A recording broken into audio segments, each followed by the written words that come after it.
Hello everyone, welcome to my channel. So here we are with one of the most demanding topics, क्योंकि comment तो मुझे मिल ही रहा था। Personally बच्चे जो है वो भी इस मॉड्यूल के लिए बता रहे थे। That is module number 3, that is bivariate probability distribution का जो मॉड्यूल है। And here we are. ये जो पोर्शन है मॉड्यूल जो मॉड्यूल 3 है, दैट इज़ जिसमें बाइवेरिएट डिस्ट्रीब्यूशन हमें देखने को मिलता है। इसमें दो टाइप का जो डिस्ट्रीब्यूशन हमें देखने को मिलता है। फर्स्ट जिसमें बाइवेरिएट है तो डेफिनेटली दो वेरिएबल को लेके काम होगा यहाँ पे। Bi means two, variate is coming from the word variable, so bivariate means we are going to deal with two variables. लेकिन बस इतना ध्यान रखना कि टू वेरिएबल्स एक साथ डील होगा, ऐसा नहीं है कि साइमल्टेनियसली हो रहा है या फिर अलग अलग से हो रहा है, ऐसा बिल्कुल नहीं है। दोनों का एक साथ मिल के काम होगा जो भी होगा। फर्स्ट सेकंड, मैंने क्या बताया कि दो टाइप का यहाँ पे डिस्ट्रीब्यूशन हमें देखने को मिलेगा, जॉइंट डिस्ट्रीब्यूशन, या फिर कई बुक में जॉइंट डिस्ट्रीब्यूशन सिर्फ रहता है, किसी बुक में मिल जाता है बाइवेरिएट डिस्ट्रीब्यूशन, किसी बुक में मिल जाता है bivariate joint distribution, joint bivariate distribution, जो भी हो, व्हाटएवर इट इज, चीज़ जो है वो बिल्कुल सेम है। अब जो हम लोग के सिलेबस में है, दो केसेस हमें देखने को मिलता है। एक जिसमें दोनों ही वेरिएबल जो है वो डिस्क्रीट हो, या फिर दोनों ही variable x and y suppose दोनों ही जो है वो कंटिन्यूअस हो। ठीक है, तो फिलहाल इस लेक्चर में हम लोग जॉइंट डिस्ट्रीब्यूशन के बारे में बात करेंगे जहां पे दोनों वेरिएबल कंटिन्यूअस हो। तो मैं यहाँ पे थोड़ा सा नोट डाउन कर देता हूँ। So here we are going to talk about only about the case जहां पे बाइवेरिएट डिस्ट्रीब्यूशन या फिर joint distribution for two continuous random variable. ठीक है, इस चीज का यहाँ पे ध्यान रखना। ओके, अच्छा, अब पढ़ना क्या है, देखो ऑलरेडी हम लोगों ने सिंगल वेरिएबल के लिए सब कुछ किया था, दैट इज कंटिन्यूअस। वैसे कंटिन्यूअस रैंडम वेरिएबल मतलब सिंगल रैंडम वेरिएबल के बारे में जितनी भी स्टडीज हमें चाहिए, जितना भी चीज़ हमें पढ़ना है, ऑलरेडी चैनल में कवर्ड है। I hope you have already seen it. अगर नहीं देखा है तो दिख रहा होगा आई बटन पे, क्लिक करने से चले जाओगे, लिंक है डिस्क्रिप्शन में, पूरा प्लेलिस्ट का देख लेना। तो क्या क्या बेसिकली हमें यहाँ से पढ़ना है, वही प्रोबेबिलिटी डेंसिटी फंक्शन पढ़ना है। याद है जो हम लोगों ने सिंगल वेरिएबल के लिए किया था, यहाँ पर भी वही सेम है। सिर्फ यहाँ पे क्या होगा कि यहाँ पे एक्स एंड वाई दो वेरिएबल इन्वॉल्व हो जाएगा। प्रोबेबिलिटी डेंसिटी फंक्शन का प्रॉपर्टीज हम लोगों ने देखा था, दो प्रॉपर्टीज है ना, जिनको यूज करके हम लोग क्वेश्चन सॉल्व करते थे। सॉरी अरे ये इसका मैक का है, ये ऐसा हो जाता है, सॉरी। एनीवेज, तो क्या बोल रहा था मैं भूल गया। हाँ तो यहाँ पर भी वही सेम है, वही प्रॉपर्टीज हमें देखने को मिलेगा। सिर्फ जो नया है दैट इज हमें एक साथ दो वेरिएबल के साथ डील करना है, एक्स एंड वाई से। अच्छा, फिर हमें यहाँ पे प्रोबेबिलिटी डेंसिटी फंक्शन किया था हम लोगों ने, फिर डेंसिटी फंक्शन से हम लोगों ने डिस्ट्रीब्यूशन फंक्शन बनाया था। यहाँ पर भी सेम है, डेंसिटी फंक्शन है, डिस्ट्रीब्यूशन फंक्शन है। एक नया टर्म हमें यहाँ पे देखने को मिलेगा, दैट इज मार्जिनल डिस्ट्रीब्यूशन, वो हम देखेंगे इसी लेक्चर में देखेंगे। लेक्चर में भी थोड़ा सा लेंदी हो सकता है क्योंकि कंसेप्ट हम लोग कवर करेंगे एंड उसके साथ साथ प्रॉब्लम्स करेंगे। अब इनका जो प्रॉब्लम्स होगा, यहाँ पे डबल वेरिएबल मतलब डबल इंटीग्रेशन इन्वॉल्व होगा, जो अभी तक तुम लोगों ने नहीं देखा है कभी। हालांकि जो CSE IT डेटा साइंस वगैरह बच्चे हैं, उन लोगों का सिलेबस में डबल इंटीग्रेशन होता है एंड थर्ड सेमेस्टर में होता है। तो डबल इंटीग्रेशन कैसे करना है उसके ऊपर डेडिकेटेड लेक्चर ऑलरेडी चैनल पे अपलोडेड है, डबल इंटीग्रल करके मिल जाएगा। कंसेप्ट वहाँ से थोड़ा सा पता कर सकते हो।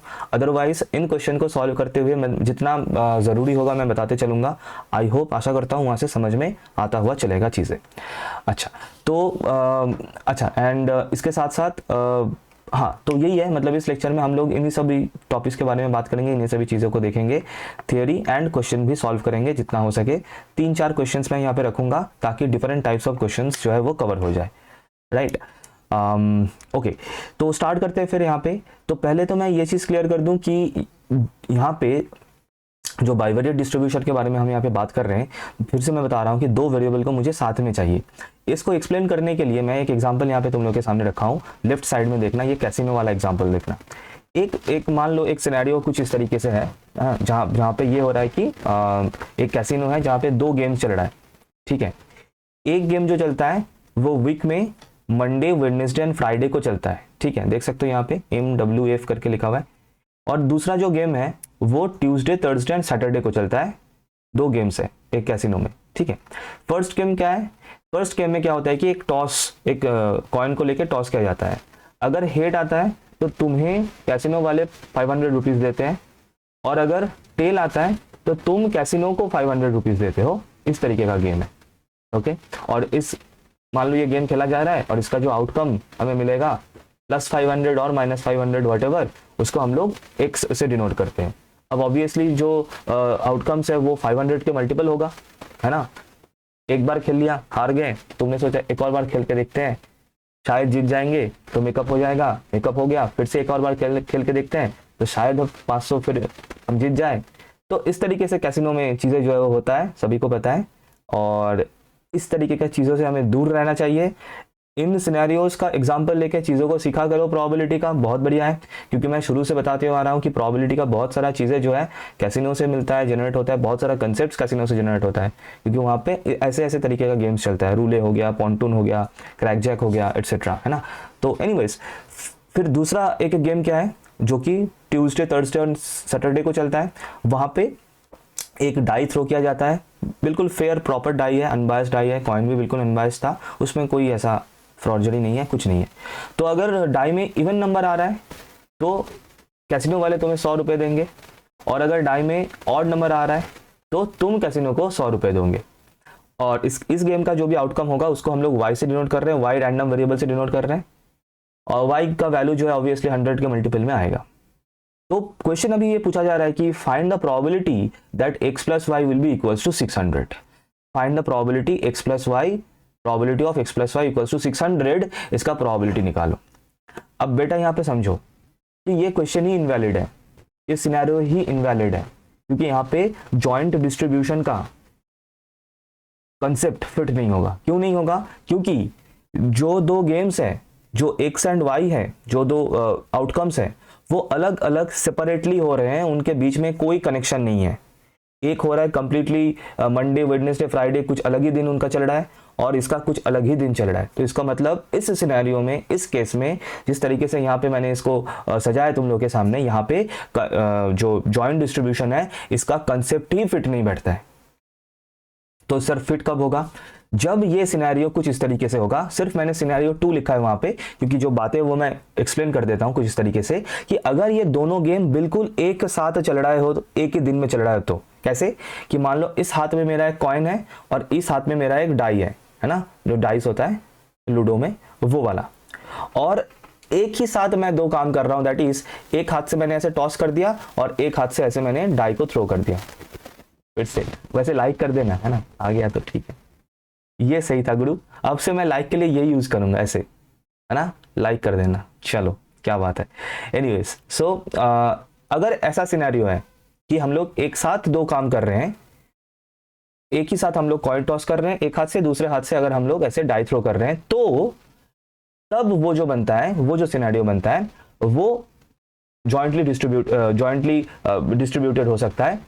इस केस में हम लोग probability of x plus y is equals to 600, मतलब ये एक वैलिड है, वैलिड केस बनता है, वैलिड क्वेश्चन बनता है। हम यहाँ पे चाहे तो इसका वैल्यू निकाल सकते हैं। अब इसका आंसर क्या आएगा वो अलग बात है, उसमें मैं नहीं जा रहा हूँ, मैं सिर्फ समझा रहा हूँ कि ये एप्लीकेबल कब होगा और ये क्यों है। क्योंकि अब ये पॉइंट क्लियर करना, क्योंकि यहाँ पे जो हो रहा था, यहाँ पे ये एक कंप्लीटली डिफरेंट रैंडम एक्सपेरिमेंट बन रहा था, एंड ये एक कंप्लीटली डिफरेंट रैंडम एक्सपेरिमेंट बन रहा था। दोनों अलग अलग रैंडम एक्सपेरिमेंट बन रहे थे। एक्स जो है रैंडम वेरिएबल, वो इस रैंडम एक्सपेरिमेंट का वेरिएबल बन गया, और वाई जो है वो इस एक्सपेरिमेंट का रैंडम वेरिएबल बन गया। इसीलिए इन दोनों को तुम एक साथ कनेक्ट नहीं कर सकते as a joint distribution, as a bivariate distribution. लेकिन इस सीन में जब दोनों एक साथ, दोनों गेम 1 गेम 2 जब एक साथ हो रहा है, एक साथ खेला जा रहा है, तब वो दोनों मिलके यहाँ पे एक ही रैंडम एक्सपेरिमेंट बन रहा है, और एक्स एंड वाई दोनों ही एक ही रैंडम एक्सपेरिमेंट से कनेक्टेड है, and that is why in this case this make sense. हम इस केस में इसका वैल्यू निकाल सकते हैं। ये हो गया कुछ बेसिक फंडा जॉइंट डिस्ट्रीब्यूशन को समझने का। और अगर इसको ये तो प्रोबेबिलिटी के पर्सपेक्टिव से मैंने समझा दिया, और अगर स्टैटिस्टिक्स से पर्सपेक्टिव से समझना है, जो कि ऑलरेडी मेरा वीडियो अपलोडेड है, जो बच्चे देख चुके हैं बाइवेरिएट स्टैटिस्टिक्स, बहुत प्यार मिला है उसको, बहुत अच्छे से, बहुत डिटेल में मैंने वहां पे चीज़ों को समझाया है। तो उसका लिंक अभी आई बटन में दिख रहा होगा, क्लिक करके वहां पे देख सकते हो। प्लेलिस्ट का लिंक डिस्क्रिप्शन में है, वहां से भी देख सकते हो। कोवेरिएंस, कोरिलेशन कोएफिशिएंट वगैरह, everything is explained with theory, with geometrical approach, with भर के क्वेश्चंस के साथ। ठीक है, तो ये हो गया इंट्रोडक्शन। अब चलते हैं कुछ डेफिनेशंस एंड काम की चीजों के ऊपर। अच्छा, अब देखो, अब तक हम लोगों ने प्रोबेबिलिटी, अब यहाँ पे देख सकते हो ऊपर जो हेडिंग लिखा हुआ है बाइवेरिएट प्रोबेबिलिटी डिस्ट्रीब्यूशन। सर अगर यहाँ से मैं ये बाइवेरिएट वर्ड को हटा देता हूँ तो प्रोबेबिलिटी डेंसिटी फंक्शन तो ऑलरेडी हम लोग पढ़ चुके हैं, याद है हम लोगों ने पढ़ लिया था ना प्रोबेबिलिटी डेंसिटी फंक्शन, जो स्मॉल एफ से हम लोग डिनोट करते थे, जिसको अगर हम लोग इंटीग्रेट कर देते थे कोई भी स्पेक्ट्रम में, फॉर एग्जांपल माइनस इंफिनिटी, तो इसका वैल्यू होता था 1। ये एक प्रॉपर्टी हुआ करता था प्रोबेबिलिटी डेंसिटी फंक्शन का। नॉट ओनली दैट, हम लोगों ने ये सब भी पढ़ा था कि जो फॉर एग्जांपल नॉर्मल डिस्ट्रीब्यूशन होता है, नॉर्मल डिस्ट्रीब्यूशन का प्रोबेबिलिटी डेंसिटी फंक्शन का फॉर्मेट हम लोगों ने पढ़ा था, ऑलरेडी चैनल के ऊपर अपलोडेड है lecture. Not only that, standard normal distribution का भी हम लोगों ने जो है प्रोबेबिलिटी डेंसिटी फंक्शन का जो हम लोगों ने देखा था, क्या बोलते हैं इसको, probability density function for standard normal distribution, ये भी हम लोगों ने देखा था, याद है। इस तरीके का मैं सिर्फ एग्जांपल दे रहा हूँ। तो प्रोबेबिलिटी डेंसिटी फंक्शन तो हम लोग ऑलरेडी पढ़ चुके हैं एंड इनके रिलेटेड क्वेश्चंस भी सॉल्व कर चुके हैं। And not only that, sorry ये रूट ओवर तावड़ी 2 पाई होगा यहाँ पे, तावड़ी रूट 2 पाई होता है ना, क्या होता था, एक से मैं एक बार देख लेता हूँ। हाँ, तो इस तरीके से होता था स्टैंडर्ड नॉर्मल डिस्ट्रीब्यूशन का। लेकिन सर यहाँ पे क्या था कि सब कुछ सिंगल वेरिएबल था, ओनली एक्स या फिर टी। बट यहाँ पे हमें अभी मैं उस बाइवेरिएट वर्ड को रिवील कर देता हूँ, क्योंकि अभी यहाँ पे हमें ध्यान रखना है कि हमें एक्स एंड वाई अभी दोनों आ चुका है। तो अभी जो भी हम लोगों को लिखना है चीजें, वो डेंसिटी फंक्शन हो, डिस्ट्रीब्यूशन फंक्शन हो, उनमें हमें दोनों ही वेरिएबल को इन्वॉल्व करना होगा फंक्शन में। दैट मीन्स सर हम लोग का जो फंक्शन बनेगा अभी, वो एक डबल वेरिएबल फंक्शन बनेगा जिसमें एक्स वाई हमें दोनों देखने को मिलेगा, ठीक है। तो फर्स्ट जो ये डायग्राम है, तो इसका मतलब सर प्रोबेबिलिटी डेंसिटी फंक्शन को समझने के लिए, for bivariate distribution, that is bivariate probability density function को समझने के लिए हमें पहले तो एक ऐसा फंक्शन सोचना है जो कि डबल वेरिएबल फंक्शन हो। सर कुछ भी फंक्शन हो सकता है, हाँ बिल्कुल, एनीथिंग हो सकता है। X plus y whole square हो गया, e to the power for example y into to the power x हो गया, है ना। या फिर कुछ इस तरीके से अगर मैं एक फंक्शन लिख दूं, for example 1/2 pi e to the power minus x square plus y square by 2, ये एक फंक्शन हो गया। अब पता है ये क्या है, ये जो फंक्शन है इसमें देखो ये बिल्कुल उस सेम फॉर्मेट में बना हुआ है। और मैंने क्या किया, यहाँ पे कुछ नहीं किया, मैंने 1/√2 pi e to the power minus x square by 2 था। अब सेम उसका मैं एफ वाई लिखूंगा, एक्स को वाई से रिप्लेस करके, और फिर उन दोनों को मैंने मल्टीप्लाई कर दिया, है ना। ये जो एफ एक्स है दिख रहा है तुम लोगों के सामने, है ना। और सिमिलरली अभी मैं एफ वाई लिखूंगा बिल्कुल सेम फॉर्मेट में, that is 1/√2 pi e to the power minus y square by 2। अभी f x into f y कर दिया, just to make a function. ऐसा नहीं है कि ये एक यही फंक्शन हमें लिखना है बस, ऐसा कुछ नहीं। ये एक फेमस फंक्शन है क्योंकि ये डबल वेरिएबल का स्टैंडर्ड नॉर्मल डिस्ट्रीब्यूशन का फॉर्मेट बनता है, इसलिए मैंने इस फंक्शन को एग्जांपल के तौर पे यहाँ पे रखा है। क्योंकि तुम लोगों ने सिंगल वेरिएबल कंटिन्यूअस फंक्शन के लिए भी ये चीज आई होप नोटिस किया था कि जो भी स्टडीज हम लोग करते हैं in case of continuous normal distribution, हम लोग जनरल कंटिन्यूअस डिस्ट्रीब्यूशन, हम लोग नॉर्मल डिस्ट्रीब्यूशन को लेके ही मेनली डील करते हैं, और two is precise standard normal distribution, क्योंकि वो मोस्टली फाउंड होता है। तो डबल वेरिएबल में भी हम लोग क्यों ना करें वो चीज, दैट इज डबल वेरिएबल में भी हम लोग क्यों ना स्टैंडर्ड नॉर्मल डिस्ट्रीब्यूशन को साथ में लेते चले। So that is why just for an example मैंने इस फंक्शन को यहाँ पे डिस्प्ले किया तुम लोग के सामने, जो एफ ऑफ एक्स वाई है, डबल वेरिएबल फंक्शन है, जो कि कुछ इस तरीके से डिफाइंड है 1/2 pi e to the power minus x square plus y square by 2, और जिसका डायग्राम होगा, क्योंकि देखो ये डबल वेरिएबल फंक्शन है तो एक्स एंड वाई दो इस प्लेन के ऊपर ये फंक्शन को हमें ड्रॉ करना है। तो इसका जो डायग्राम बनेगा वो कुछ इस तरीके से टेंट जैसा एक डायग्राम बनेगा, दिख रहा है ना, जो लेफ्ट हैंड साइड में जो है ये टेंट जैसा ही इसका एक डायग्राम बनेगा। जो डेस्मॉस करके एक ऐप आता है उसमें ये प्लॉट करके देख सकते हो ये फंक्शन किस तरीके से इसका डायग्राम दिखेगा, तो डेफिनेटली देख सकते हो, ठीक है। हालांकि उसमें मतलब डबल वेरिएबल के लिए कर लेना, क्योंकि वो ऐसे 3D जैसा फॉर्मेट मुझे दिखना चाहिए। तो ये हो गया उसका डायग्राम, इसलिए मैंने इसको पिक किया। क्लियर है। तो इसका ये किसका डायग्राम बन गया, ये इस फंक्शन का डायग्राम बन गया। स्टैंडर्ड नॉर्मल डिस्ट्रीब्यूशन मैं इसको बोल सकता हूं in case of double variable bivariate distribution. तो उसका जो ऐसे टेंट जैसा उसका शेप बनता है। ओके, नाउ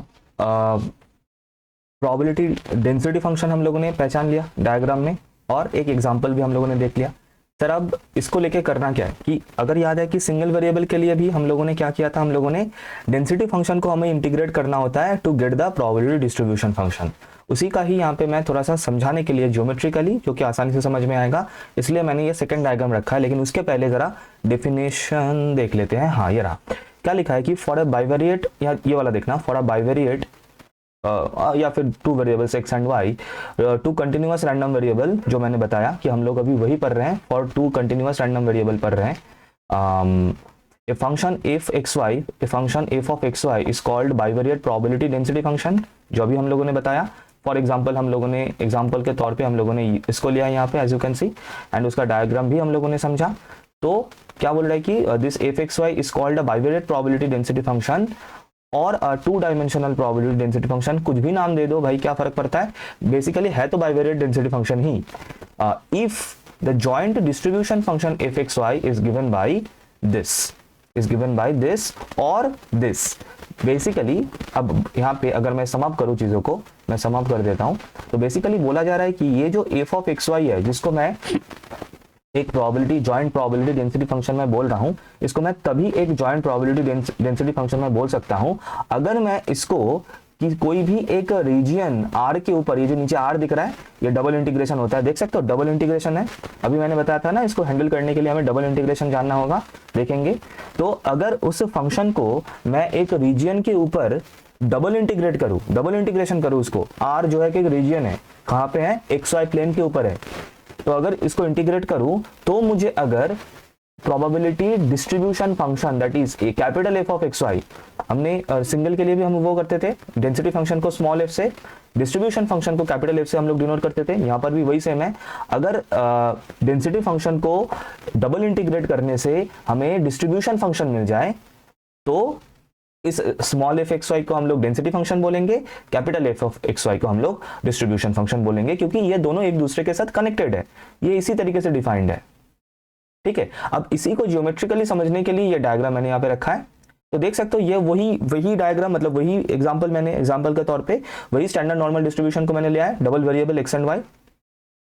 तो ये जो नीचे देख रहे हो ना, ये जो आर रीजन है, ये आर जो रीजन है, ये बॉक्स शायद मैं बीच में आ रहा हूँ क्या, नहीं आ रहा हूँ, ठीक है।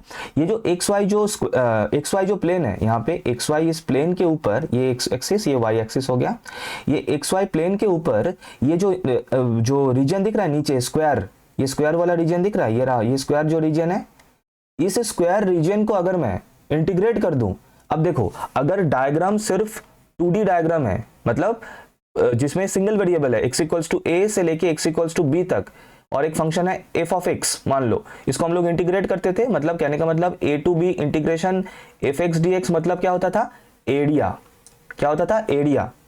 अब इसी का ही अभी अपग्रेडेड वर्जन यहाँ पे बन चुका है, डायग्राम जो है वो 3D में कन्वर्ट हो चुका है, तो एरिया की जगह पे अभी क्या आएगा, वॉल्यूम। यस, तो इसका मतलब वो जो हम लोग डबल इंटीग्रेशन कर रहे थे, अभी जो मैंने लिखा था double integration over the region R of the function f of x y. अब एफ ऑफ एक्स वाई क्यों लिया मैंने, क्योंकि ये एफ ऑफ एक्स वाई ही है जो ये टेंट बना रहा है।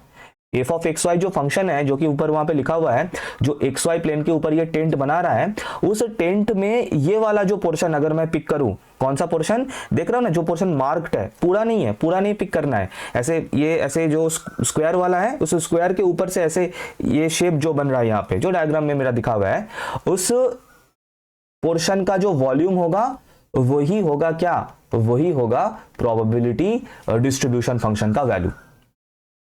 Probability distribution function is defined by this only. ये हो गया इसका जियोमेट्रिकल सिग्निफिकेंस, समझना। सिंगल वेरिएबल के लिए हम लोगों को एरिया मिला करता था, यहां पे हमें ऑब्वियसली वॉल्यूम मिलेगा, क्योंकि 2 वेरिएबल इन्वॉल्व हो चुका है, और कुछ इस तरीके से चीजें जो है वो अभी अपग्रेड हो रहा है, अपडेट हो रहा है।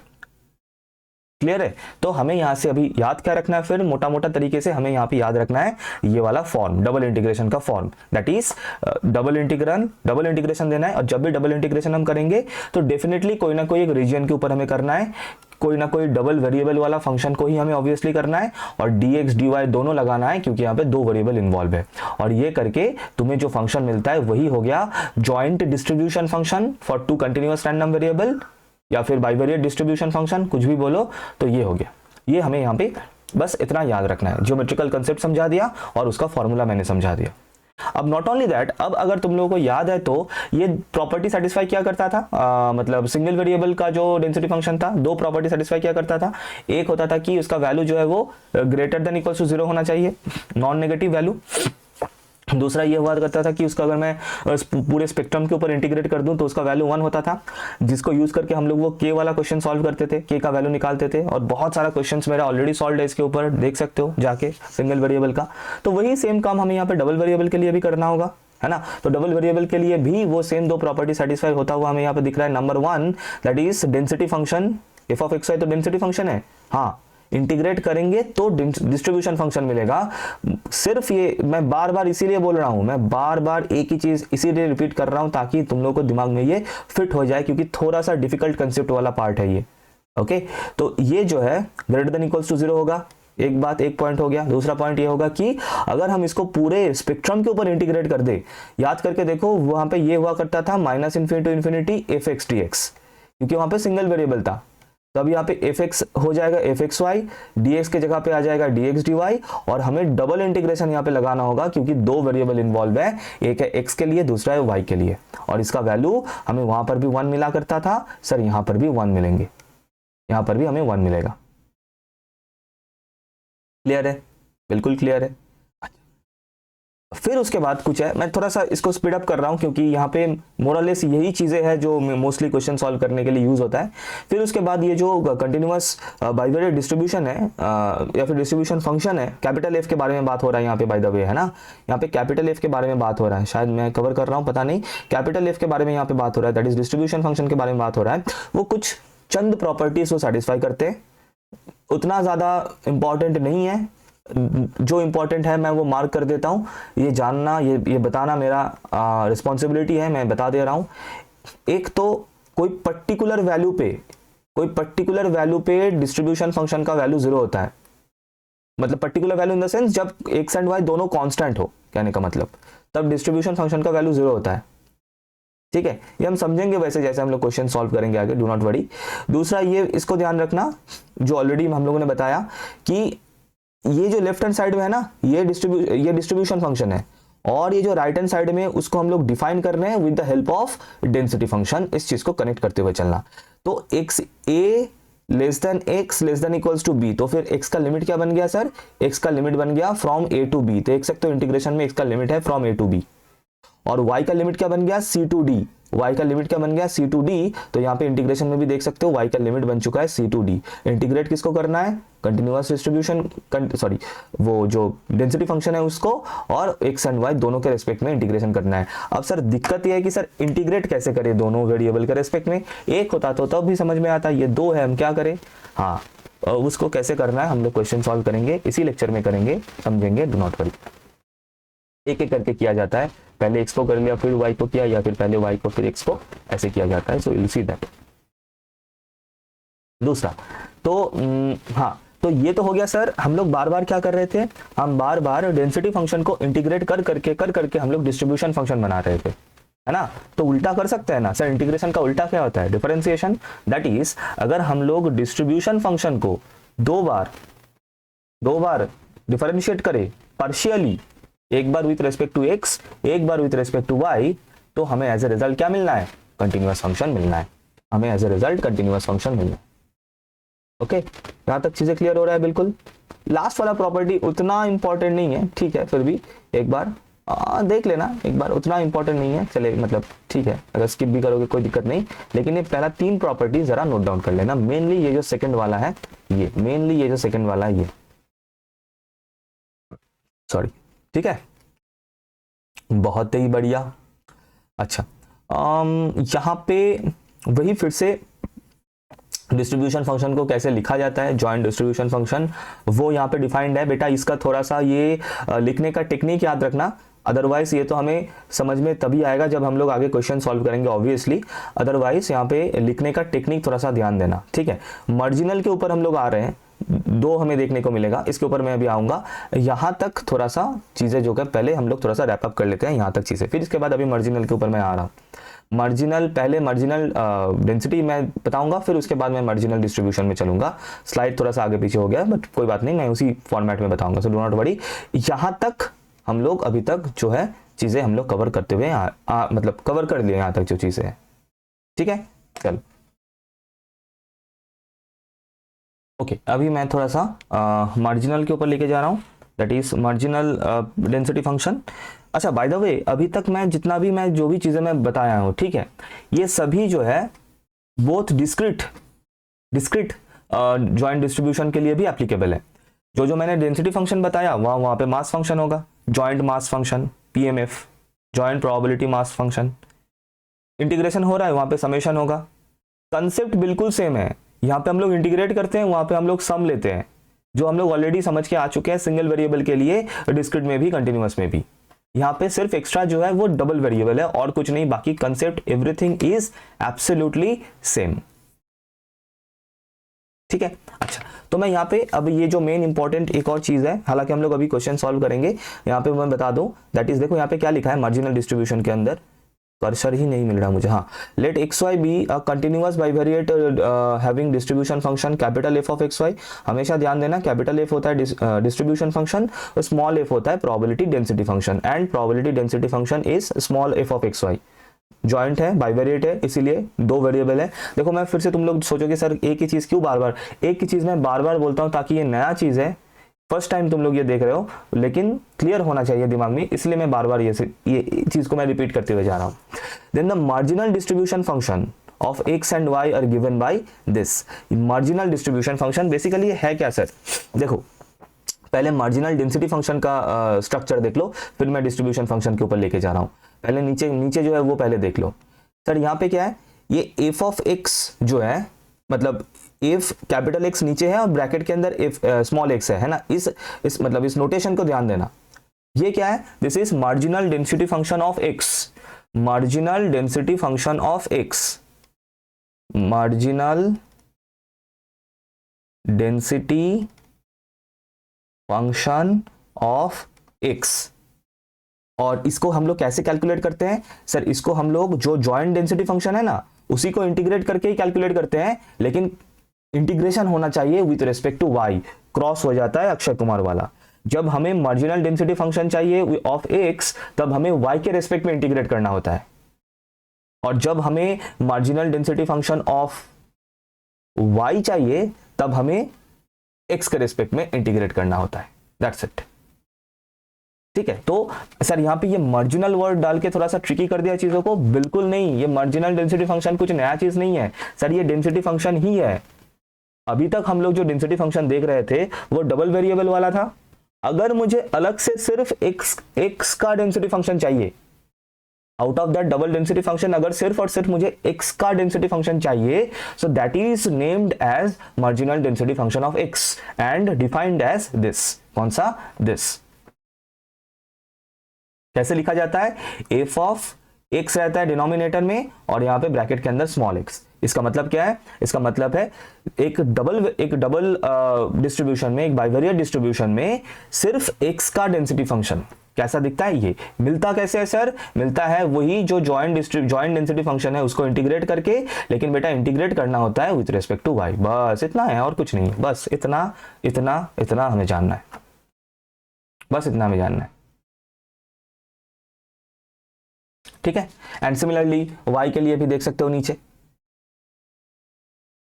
अच्छा, और जो ये तो डेंसिटी फंक्शन का हो गया, हालांकि मोस्टली डेंसिटी फंक्शन ही पूछा जाता है, डिस्ट्रीब्यूशन कम ही पूछते हैं, बट एनीवेज अगर मार्जिनल डिस्ट्रीब्यूशन फंक्शन निकालना है x का, तो वो कैसे डिफाइंड है, ऊपर अभी देखना है, ऊपर देख सकते हो, रेड से मार्क करते हैं, रेड से किया हुआ है ये वाला, कैपिटल एफ हो गया यहाँ पे बेटा, ध्यान देना, नीचे स्मॉल एफ दिख रहा है क्योंकि वो डेंसिटी फंक्शन है, यहाँ पे कैपिटल एफ है क्योंकि ये डिस्ट्रीब्यूशन फंक्शन है। और इसका इंटीग्रेशन का फॉर्मेट ध्यान रखना बेटा, क्योंकि ये हमेशा हमें एक x का फंक्शन ही मिलेगा, ये जो है हमें एक हमेशा x का फंक्शन मिलेगा। इसमें भी वही है, इसमें x का फंक्शन मिलेगा, कांस्टेंट भी हो सकता है, यहाँ पर भी वही है, x का फंक्शन मिलेगा, कांस्टेंट भी हो सकता है, लेकिन फॉर्मेट हमें ध्यान रखना है वो x का फंक्शन हमें यहाँ पे मिलना चाहिए। And that is y integration का फॉर्मेट देखना, सर इंटीग्रेट किसको करना है, फिर से वही जो डबल मतलब बाइवेरिएट डेंसिटी फंक्शन है उसी को इंटीग्रेट करना है ना। वेरिएबल थोड़ा सा यहाँ पे डमी वेरिएबल हम लोगों ने यूज किया u एंड v, क्योंकि एक्स वाई अच्छा एक काम करते हैं, फिलहाल के लिए सिर्फ ये फॉर्मेट याद रखो, इसमें थोड़ा सा समझने में मुश्किल हो सकता है क्योंकि यहाँ पे 2-3 वेरिएबल्स यूज हो रहा है, कंफ्यूज हो रहे हो शायद, कोई दिक्कत नहीं, अभी क्वेश्चन सॉल्व करेंगे, फिर से बता रहा हूँ क्वेश्चन जब सॉल्व करेंगे ये जो फॉर्मूले वगैरह हैं ये और भी अच्छी तरीके से दिमाग में फिट होता हुआ चलेगा। So do not worry okay. तो ये नहीं चाहिए फिलहाल। अच्छा चलो, क्वेश्चन में हम अभी आ चुके हैं और इससे हम लोग कोशिश करेंगे जो भी हम लोगों ने अभी तक चीज़ें पढ़ा है सब कुछ इससे हम लोग कैलकुलेट करें। डबल इंटीग्रेशन भी सीखेंगे कैसे करना है, हालांकि डबल इंटीग्रेशन के ऊपर डेडिकेटेड लेक्चर है एंड मैं प्रेफर करूंगा वो देखो, अदरवाइज हम लोग यहाँ से अभी क्वेश्चन सॉल्व करना स्टार्ट करते हैं। तो क्या गिवन है, सिर्फ और सिर्फ एक डेंसिटी फंक्शन गिवन है, दैट इज एक डबल डेंसिटी मतलब जॉइंट डेंसिटी फंक्शन गिवन है एफ ऑफ एक्स वाई, और हम यहाँ से सब कुछ निकालेंगे एटलीस्ट जो जो चीज़ें अभी तक हम लोगों ने सीखा है। फॉर एग्जांपल इसका डिस्ट्रीब्यूशन फंक्शन हो गया, that is capital F, marginal वगैरह हो गया, हम कोशिश करेंगे सब कुछ निकालने का यहाँ से। अच्छा एक काम करें क्वेश्चन को ट्रिकी बनाते हैं। चलो मैं ना इस 6 की जगह पे मैं k लिख देता हूँ। बेटा ये k वाला क्वेश्चन वैसे ही इतना इंपॉर्टेंट है, मेरा मन ही कर रहा है इसको मैं k बना दूँ, ठीक है। तो मेरा यहाँ से जो फर्स्ट क्वेश्चन बनेगा, हालांकि देखो यहाँ पे कोई क्वेश्चन नहीं मैंने लिखा है, क्वेश्चन मैं लिख देता हूँ। जो मेरा फर्स्ट क्वेश्चन मैं यहाँ से बना रहा हूँ, नंबर 1 फाइंड k, पहले तो ये करते हैं। और मैंने ये बहुत बार बताया कि जब भी हमें यहाँ से पीएमएफ या पीडीएफ से, चाहे वो सिंगल हो डबल हो कुछ भी हो, पीएमएफ या पीडीएफ से अगर हमें ऐसा k वाला क्वेश्चन मिले तो उसको करने के लिए वो डेंसिटी या मास फंक्शन का जो प्रॉपर्टी होता है, जो सेकंड प्रॉपर्टी जो है जिसमें 1 हो जाता है आरएचएस में, वो हमें यूज करना होता है। यहाँ पर भी हम लोग वही सेम करेंगे, ठीक है। आ जाओ फिर, तो इसको हम लोग मतलब पहले मैं प्रॉपर्टी लिख लेता हूँ। तो अकॉर्डिंग टू द प्रॉपर्टी, जो पहले मैं साइड में यहाँ पे बिल्कुल साइड में मैं प्रॉपर्टी लिख देता हूँ। The property was -minus infinity to infinity, एक हो गया, एक लिमिट हो गया x के लिए, दूसरा लिमिट हो गया y के लिए, f of x y dx dy equals to 1। ये वाला प्रॉपर्टी हम लोग यूज करेंगे जब भी हमें ऐसा k वाला क्वेश्चन दिख जाए। k ऐसे k मैं बता रहा हूँ, ABCD कुछ भी हो सकता है, and we have to find the value of k। Okay चलो, okay so for double integration the main thing, from the thing that we start the double integration is by drawing the diagram, this r है ना, यही r ही है जो तुम्हें अपना जो है आंसर तक वो लेके जाएगा, क्योंकि unless and until you are drawing it कर नहीं पाओगे उसको, क्योंकि ये जो x एंड y का जो लिमिट्स है वो पुट नहीं कर सकते हो जब तक ना तुम लोग इसको मतलब इसका जो डायग्राम होगा उस डायग्राम को ड्रॉ करोगे। अब बेटा डायग्राम का पता कहाँ से चलेगा, ये $1 मिलियन क्वेश्चन है, तो उसके लिए बता दूं, हमेशा जब जहाँ पे देखना फंक्शन डिफाइंड है वहाँ पे एक हिंट मिलेगा कुछ इस तरीके से, x एंड y का कुछ ऐसे इनइक्वालिटीज गिवन रहेगा कि x is greater then this, y is less then this, sorry, and x and y को लेके कुछ ना कुछ ऐसा एक इंफॉर्मेशन हमेशा गिवन रहेगा। कहाँ पे, where the function is defined, और उसी से ही तुम्हें अपना 2000 IQ लगा के, निंजा टेक्निक लगा के अपना डायग्राम को ड्रॉ करना है। आ जाओ फिर ड्रॉ करते हैं, आएगा मजा तो आएगा। देखो पहले क्या करो, स्टार्ट कहाँ से करो, एक्स एंड वाई एक्सिस को ड्रॉ कर लो, कर लिया, बहुत बढ़िया। अच्छा यहाँ पे देख सकते हैं हम लोग x is greater then 0, that means, अच्छा ये हो गया y axis, x is greater then 0 मतलब जो भी वैल्यू होगा वो ऊपर मतलब x एक्सिस के ऊपर ही हमें मिलेगा, x इज ग्रेटर देन 0 वही तो होगा है ना। अच्छा कोई बात नहीं, मतलब x, सॉरी गलत बोला मैंने, x इज ग्रेटर देन 0 मतलब right side of the y axis, yes, क्योंकि x इक्वल्स टू 0 क्या होता है, x इक्वल्स टू 0 होता है y एक्सिस का equation, x is greater then 0 मतलब y एक्सिस का राइट हैंड साइड, दूसरा y इज ग्रेटर देन 0 मतलब x एक्सिस का अपर साइड, तो इसका मतलब हमें अपना मतलब जो रीजन होगा, अभी तक रीजन कंप्लीट नहीं हुआ है क्योंकि अभी तक एक रिलेशन है जिसको हम लोग अभी तक यूज नहीं किया है, करेंगे, लेकिन फिलहाल के लिए हम लोग ये चीज़ यहाँ पे कंफर्म कर सकते हैं, जो हम लोग का रीजन है वो फर्स्ट क्वाड्रेंट में ही रहेगा। एंड मोस्टली वही होता है, अगर जो है एग्जामिनर मतलब जो एग्जाम में जो क्वेश्चन आता है, अगर तुम्हारा किस्मत एकदम वो हो तो फिर तुम्हारे साथ कुछ हादसा हो सकता है, अदरवाइज फर्स्ट क्वाड्रेंट में ही मिल जाता है। तो ये हो गया y इक्वल्स टू 0 एंड ये हो गया x इक्वल्स टू 0। अभी जो मेन है हम लोग का जो that is x plus y is less than 1, अब इसको पकड़ते हैं। बेटा इसका इक्वल्स टू वाला वर्जन क्या बनेगा, x plus y equals to 1। Sir ये किस चीज का इक्वेशन है, किस महाशय का इक्वेशन है? सर ये तो एक स्ट्रेट लाइन का इक्वेशन है, एंड इसको अगर हम लोग इंटरसेप्ट फॉर्म में देखें तो हमें यहाँ पे पता चल रहा है ये असल में है x by 1 plus y by 1 equals to 1। So इसका मतलब सर ये जो स्ट्रेट लाइन है ये 1,0 एंड 0,1 पॉइंट से पास करता हुआ एक स्ट्रेट लाइन है, कुछ इस तरीके से। तो थोड़ा सा ये हो गया, मेरे यहाँ पे हाथ अटक जाता है, कोशिश कर रहा हूँ अगर तुम लोगों का सपोर्ट मिल जाए तो एक स्मार्ट बोर्ड लेने का, है ना, तो थोड़ा सा अपग्रेडेशन हो जाए। अभी तो तुम लोग सपोर्ट करोगे तो होगा, वरना क्या बोल। और बाय द वे सपोर्ट से याद आया, नीचे दिख रहा है ना एक लिंक कोर्स का, है ना, एग्ज़ाम अभी आने वाला है। अभी इतना सारा सब्जेक्ट्स जो पढ़ना है, फर्स्ट ईयर का केमिस्ट्री पढ़ना है, कंप्यूटर पढ़ना है। मुझे पता है अभी तक तुम लोगों ने स्टार्ट नहीं किया है तो बहुत बढ़िया, अगर नहीं किया है तो अभी कर लो, क्योंकि कंप्लीट कोर्स मिल रहा है इस लिंक पे क्लिक करके। डिस्क्रिप्शन में लिंक है, मैं थोड़ा सा वेबसाइट में जाके भी मैं दिखाऊंगा। एनरोल अगर अभी तक नहीं किया है तो कर लो, क्योंकि प्राइस जो है वो उसका प्राइस बढ़ने वाला है। अभी तक ये जो प्राइस चल रहा है वो रहेगा, अब 20th तक शायद मैंने ऑलरेडी कम्युनिटी पोस्ट में भी वो डाला था। तो केमिस्ट्री एंड कंप्यूटर का पूरा complete course with all the lectures, with all the hand written notes, with all the previous year question solutions सब मिलेगा इस कोर्स में। तो do check it out everyone, ठीक है। चलो इसको कंटिन्यू करते हैं, अदरवाइज मैं थोड़ा सा लेके जाऊंगा वेबसाइट में, डू नॉट वरी। तो ये मेरा जो स्ट्रेट लाइन है that is x plus y equals to 1, ये मेरा स्ट्रेट लाइन मैंने यहाँ पे ड्रॉ कर लिया। अब पॉइंट ये है कि sir x plus y is less than 1 है, that means x plus y less than 1 मतलब ये इस मतलब क्या होता है कि ये तुम लोगों ने एक चैप्टर किया था क्लास 12 में, that is linear programming problem, वहां पे भी ऐसे इनइक्वालिटीज हुआ करता था। और अभी अगर x एंड y को 0 0 पुट कर दोगे तो 0 लेस देन 1 बनेगा, जो कि ट्रू है। और ट्रू होने का मतलब होता है तुम्हें इस पोर्शन को मतलब इस साइड में मतलब टूवर्ड्स ओरिजिन जाना होता है। तो कुल मिला के यहाँ पे जो R रीजन मेरा बन रहा है कुछ इस तरीके से, ये मेरा R रीजन बन रहा है। This is the region R, this is my region R, जिसके ऊपर ये डबल इंटीग्रेशन हमें करना है। और इसी से ही हमें जो है अपना लिमिट्स पता चलेगा x एंड y का। तो क्या ये कंसेप्ट यहां तक क्लियर है? आई होप क्लियर है। क्लियर है तो एक लाइक करना। वो आया नहीं आया? अरे आजा बेटा, नहीं आ रहा है। राइट हैंड से आएगा, नहीं आ रहा है। चलो कोई बात नहीं। तो ये मेरा R रीजन बन चुका है, ठीक है। अभी इंटीग्रेशन का लिमिट आ जाओ। अब यहाँ पे मैं लिखता हूँ, देखो ये भी सॉल्यूशन का पार्ट है, मैं ऐसे हंसी मजाक कर रहा हूँ, ठीक है, लेकिन ये भी सॉल्यूशन का पार्ट है, ये डायग्राम भी सॉल्यूशन का पार्ट है। तो इसको पहले ड्रॉ कर लिया करो। अब हम आते हैं यहाँ पे इंटीग्रेशन पे। सो हम ऐसे लिखेंगे कि now since f of x y is a joint PDF, है ना, तो therefore double integration f of x y dx dy is equal to 1।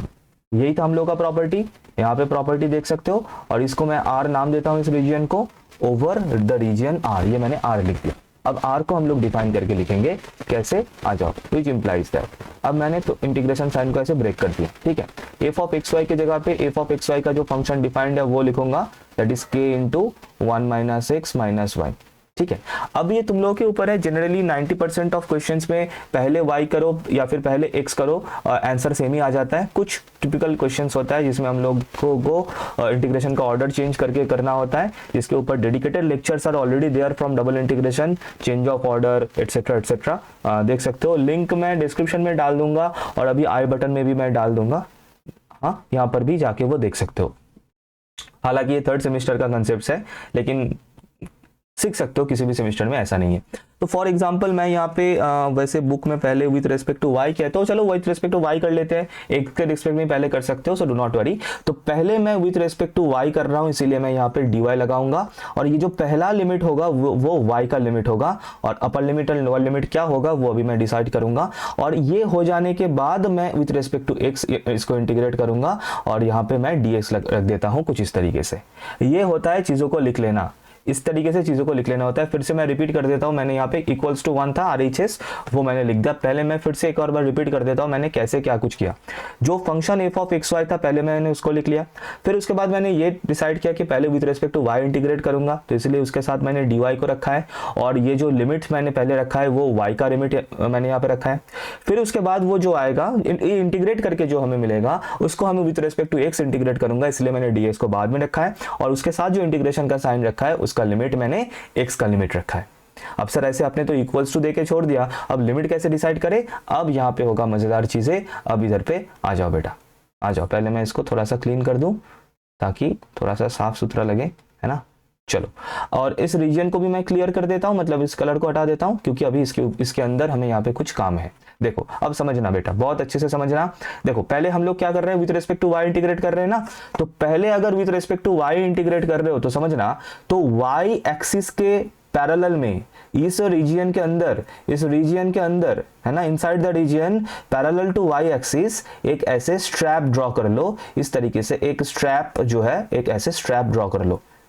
ये मैंने एक स्ट्रैप ड्रॉ कर लिया। क्या क्या? विथ रिस्पेक्ट टू y, क्योंकि हम लोग पहले इंटीग्रेट कर रहे हैं, that is y parallel to y axis मैंने एक स्ट्रैप ड्रॉ कर लिया कुछ इस तरीके से। कहां पे? Inside the region. अब बहुत ध्यान से देखना, ये जो स्ट्रैप है, इस स्ट्रैप का जो लोएस्ट पॉइंट है बेटा, हमेशा ध्यान रखना, y का limit, lower limit and upper limit अभी हमें यहाँ पे लिखना है ना, y का लिमिट हमेशा नीचे से ऊपर जाता है एंड x का लिमिट हमेशा लेफ्ट टू राइट जाता है। ये बिल्कुल दिमाग में फिट कर लेना। y का लिमिट हमें लेना होता है नीचे से ऊपर, मतलब नीचे जो होता है वो लोअर लिमिट होता है, ऊपर जो होता है वो अपर लिमिट होता है। x का लिमिट होता है left to right, that is leftmost point जो होता है वो लोअर लिमिट होता है x का, एंड राइट मोस्ट पॉइंट जो होता है वो होता है x का अपर लिमिट। That's it. तो यहाँ पे ये जो स्ट्रैप अभी हम लोगों ने यहाँ पे ड्रॉ किया है बहुत प्यार से, इस स्ट्रैप को अगर हम देखें तो इसका ये जो लोएस्ट पॉइंट है, सर यहाँ पे y का वैल्यू क्या है? सर ये जो लोएस्ट पॉइंट है ये x एक्सिस के ऊपर है, एंड x एक्सिस का इक्वेशन होता है y equals to 0। That means इसका लोअर लिमिट बन गया y इक्वल्स टू 0। अब देखते हैं कि सर इसका ये जो अपर पॉइंट है या फिर अपर पोर्शन है इस स्ट्रैप का, ये किस इक्वेशन, किस इसका इक्वेशन या फिर इसका वैल्यू, यहाँ पे y का वैल्यू क्या बनेगा? On the highest point of this strap. तो अगर हम ध्यान से देखें, ये जो हाईएस्ट पॉइंट है, हालांकि स्ट्रैप थोड़ा मोटा लग रहा है, बट एनीवेज अगर तुम उसको ऐसे एज ए पॉइंट भी सोचोगे तो ये जो पॉइंट है ये कौन से स्ट्रेट लाइन के ऊपर है? सर ये x plus y equals to 1 इस स्ट्रेट लाइन के ऊपर है। तो अगर इसको मैं थोड़ा सा सिंप्लीफाई करूं तो मुझे यहाँ से y मिल रहा है 1 माइनस एक्स। तो इसका मतलब ये जो स्ट्रैप है, इस स्ट्रैप का जो हाईएस्ट पॉइंट है, यहाँ पे y का वैल्यू क्या हो रहा है सर? यहाँ पे y का वैल्यू हो रहा है 1 minus x. That's it. This is how we decide the limits. हो गया, y का लिमिट क्लियर हो गया। अब इसी स्ट्रैप को बिल्कुल, ये जो रीजन है, ये जो ट्रायंगुलर रीजन है, इस रीजन के बिल्कुल लेफ्ट मोस्ट पॉइंट पे लेके आ जाओ। बिल्कुल लेफ्ट मोस्ट पॉइंट पे लेके आ गए। अब इस लेफ्ट मोस्ट पॉइंट पे x का वैल्यू क्या है? सर ये तो ओरिजिन है 0,0। सर यहाँ पे x का वैल्यू तो 0 है, तो ये हो गया x का लोअर लिमिट, क्योंकि मैंने क्या बताया था, लेफ्ट मोस्ट पॉइंट होता है x का लोअर लिमिट। और अगर इसको बिल्कुल राइट मोस्ट पॉइंट पे लेके जाओगे ऑफ दिस रीजन, सर यहाँ पे x का वैल्यू क्या है? सर ये पॉइंट का कोऑर्डिनेट्स है 1,0, एंड यहाँ पे x का लिमिट हो गया, अपर लिमिट हो गया x इक्वल्स टू 1। ये मेरा क्वेश्चन रेडी है। मजा आए तो लाइक जरूर करना, ठीक है। अब बस इंटीग्रेट करना है, आ जाओ। इस पोर्शन को 2-3 बार ऑन ए लूप समझो, देखो। और अगर और भी समझना है तो ऑलरेडी मैं बता रहा हूँ डबल इंटीग्रेशन से कैसे करना है, इसके ऊपर डेडिकेटेड लेक्चर ऑलरेडी चैनल के ऊपर अपलोडेड है, बहुत क्वेश्चंस उसमें भी सॉल्व है, तो आराम से सीख सकते हो वहाँ से भी। बहुत प्यारा कंसेप्ट है, मुझे बहुत पसंद है ये चीज़ें करना, तो डेफिनेटली वहाँ से भी सीख सकते हो। ओके, आ जाओ अब इंटीग्रेट करते हैं। अब बेटा के जो है वो तो कांस्टेंट है, तो कांस्टेंट को बाहर निकाल दो, क्यों चाहिए, चाहिए ही नहीं। और x equals to 0 to x equals to 1, बेटा x तुम रुक जाओ, तुमको हम बाद में पकड़ेंगे, पहले y को समझ लेते हैं। आ जाओ, y के रिस्पेक्ट में यहाँ पे इंटीग्रेशन होगा कुछ इस तरीके से, और y का लिमिट लिख देते हैं, y equals to 0 to y equals to 1 minus x and this is equal to 1। अब बेटा यहाँ पे समझना, ये जो फंक्शन है इसको जब तुम with respect to y integrate कर रहे हो तब x को एज ए कांस्टेंट ट्रीट करना है। जो कांस्टेंट है वो तो एज ए कांस्टेंट ट्रीट ही होगा, लेकिन जो x वाला पोर्शन है या फिर x वाला टर्म्स जो है या फिर किसी टर्म्स में अगर x है तो वो x as a constant treat होगा। कब? When we are integrating with respect to y, है ना। तो अगर मैं इस इंटीग्रेशन को यहाँ पे साइड में कर लूँ, और क्योंकि मैं बीच में आ रहा हूँ तो मुझे गायब अभी होना ही पड़ेगा, मनहूस शक्ल लेके मैं गायब हो जाता हूँ, तो इधर पे इसको लिख लेते हैं और इसको करते हैं इंटीग्रेट साइड में अलग से। तुम लोग इसको इंक्लूड कर सकते हो डायरेक्ट सॉल्यूशन के अंदर, मैं साइड में इसीलिए कर रहा हूँ ताकि तुम लोग को थोड़ा सा आसानी से समझ में आए। तो अभी यहाँ पे ये जो फर्स्ट ब्रैकेट को मैं रिमूव कर दूं तो यहाँ पे टर्म बाय टर्म ऐसे इंटीग्रेशन मुझे यहाँ पे देखने को मिलेगा कुछ इस तरीके से। एंड फर्स्ट इसका जो इंटीग्रेशन होगा क्या होगा, ये इंटीग्रेशन साइन और ये डी एक दूसरे को खत्म करके सिर्फ यहाँ पे y को रख देगा माइनस। अब x ऐसे कांस्टेंट ट्रीट होगा तो ये आ जाएगा बाहर, तो इसका इंटीग्रेशन हो जाएगा एक्स वाई माइनस y का इंटीग्रेशन होता है y²/2, बस। तो ये मेरा इंटीग्रेशन हो चुका है, ठीक है। तो अभी आ जाते हैं सॉल्यूशन के ऊपर, which implies that next line लिख रहे हैं इसके बाद, है ना, k इंटू इंटीग्रेशन 0 to 1, ये हो गया dx। और यहाँ पे अभी इंटीग्रेशन करके जो हमें मिला है वो मैं लिखूंगा, that is y minus x y minus y²/2। और अभी इसके ऊपर थर्ड ब्रैकेट देना सही रहेगा क्योंकि अभी हम यहाँ पे upper limit and lower limit इसके ऊपर अप्लाई करेंगे, राइट। चलो अपर limit and lower limit apply करेंगे, कर लो, वीडियो को पॉज करके खुद से ट्राई करो अपर लिमिट माइनस लोअर लिमिट करना, कोई दिक्कत नहीं। जो टर्म्स आएगा वो इन टर्म्स ऑफ x आएगा और वही मुझे चाहिए, है ना, वही चाहिए। So do not worry, which implies that k into 0 to 1 integration dx, रुक छोड़ दो, अभी आ जाओ, अभी अपर लिमिट पुट करते हैं तो होगा ये 1 minus x minus x into 1 minus x minus 1 minus x का होल स्क्वायर बाई 2, ठीक है। एंड नेक्स्ट y की जगह पे 0 पुट करने से ये सभी टर्म जो है वो 0 हो जाएगा, सभी टर्म 0 हो जाएगा, तो लिखने का कोई फायदा नहीं है, तो पूरा 0 ही रहेगा इक्वल्स टू 1। इसको थोड़ा सा सिंप्लीफाई करो, है ना, इस स्क्वायर को ब्रेक करो, स्क्वायर को ब्रेक करके इसको थोड़ा सा सिंप्लीफाई करो, इतना तो आराम से कर सकते हो। ये अगर कर लोगे, मैं थोड़ा सा स्टेप जंप कर रहा हूँ यहाँ पे, आशा करते हुए कि इतना कैलकुलेशन इतना सिंप्लीफिकेशन तुम लोग कर लोगे, है ना, कर लोगे ना बेटा, कर लो, एग्जाम आ रहा है, अभी तो कर लो वरना कब करोगे, है ना। तो कुछ नहीं करना, इसको उस x को मल्टीप्लाई करना 1 माइनस एक्स होल स्क्वायर के फॉर्मूलों को उसको ब्रेक करना, सिंप्लीफाई करना, प्यार से करना, करोगे तो क्या आएगा, मैं वो डायरेक्टली यहाँ पे लिख रहा हूँ, you will get something like this by the way, x square minus 2x plus 1, शायद x square minus 2x plus 1, x square minus 2x plus 1, ये आ जाएगा और इसके साथ रहेगा dx and this will be equal to 1, ठीक है। अब बस फाइनली इसको with respect to x integrate करना है, upper limit minus lower limit करना है, काम खत्म। तो काम खत्म करते हैं, आ जाओ जल्दी से। तो which implies that k into x³ 3 minus 2 into x²/2 plus x, मैंने इंटीग्रेट किया विथ रिस्पेक्ट टू x, और कुछ नहीं है इधर पे, upper limit and lower limit and this is equal to 1, चलेगा। विच इंप्लाइज दैट, छोटू सा कैलकुलेशन है, इधर पे ही कर लेते हैं, upper limit minus lower limit करने से यहाँ पे जो आ जाएगा that will be as I can see 1/3 minus 1 plus 1, ऐसा आ रहा है क्या, कुछ गलत किया मैंने, एक बार देख ली, नहीं ठीक है, ठीक है शायद, हाँ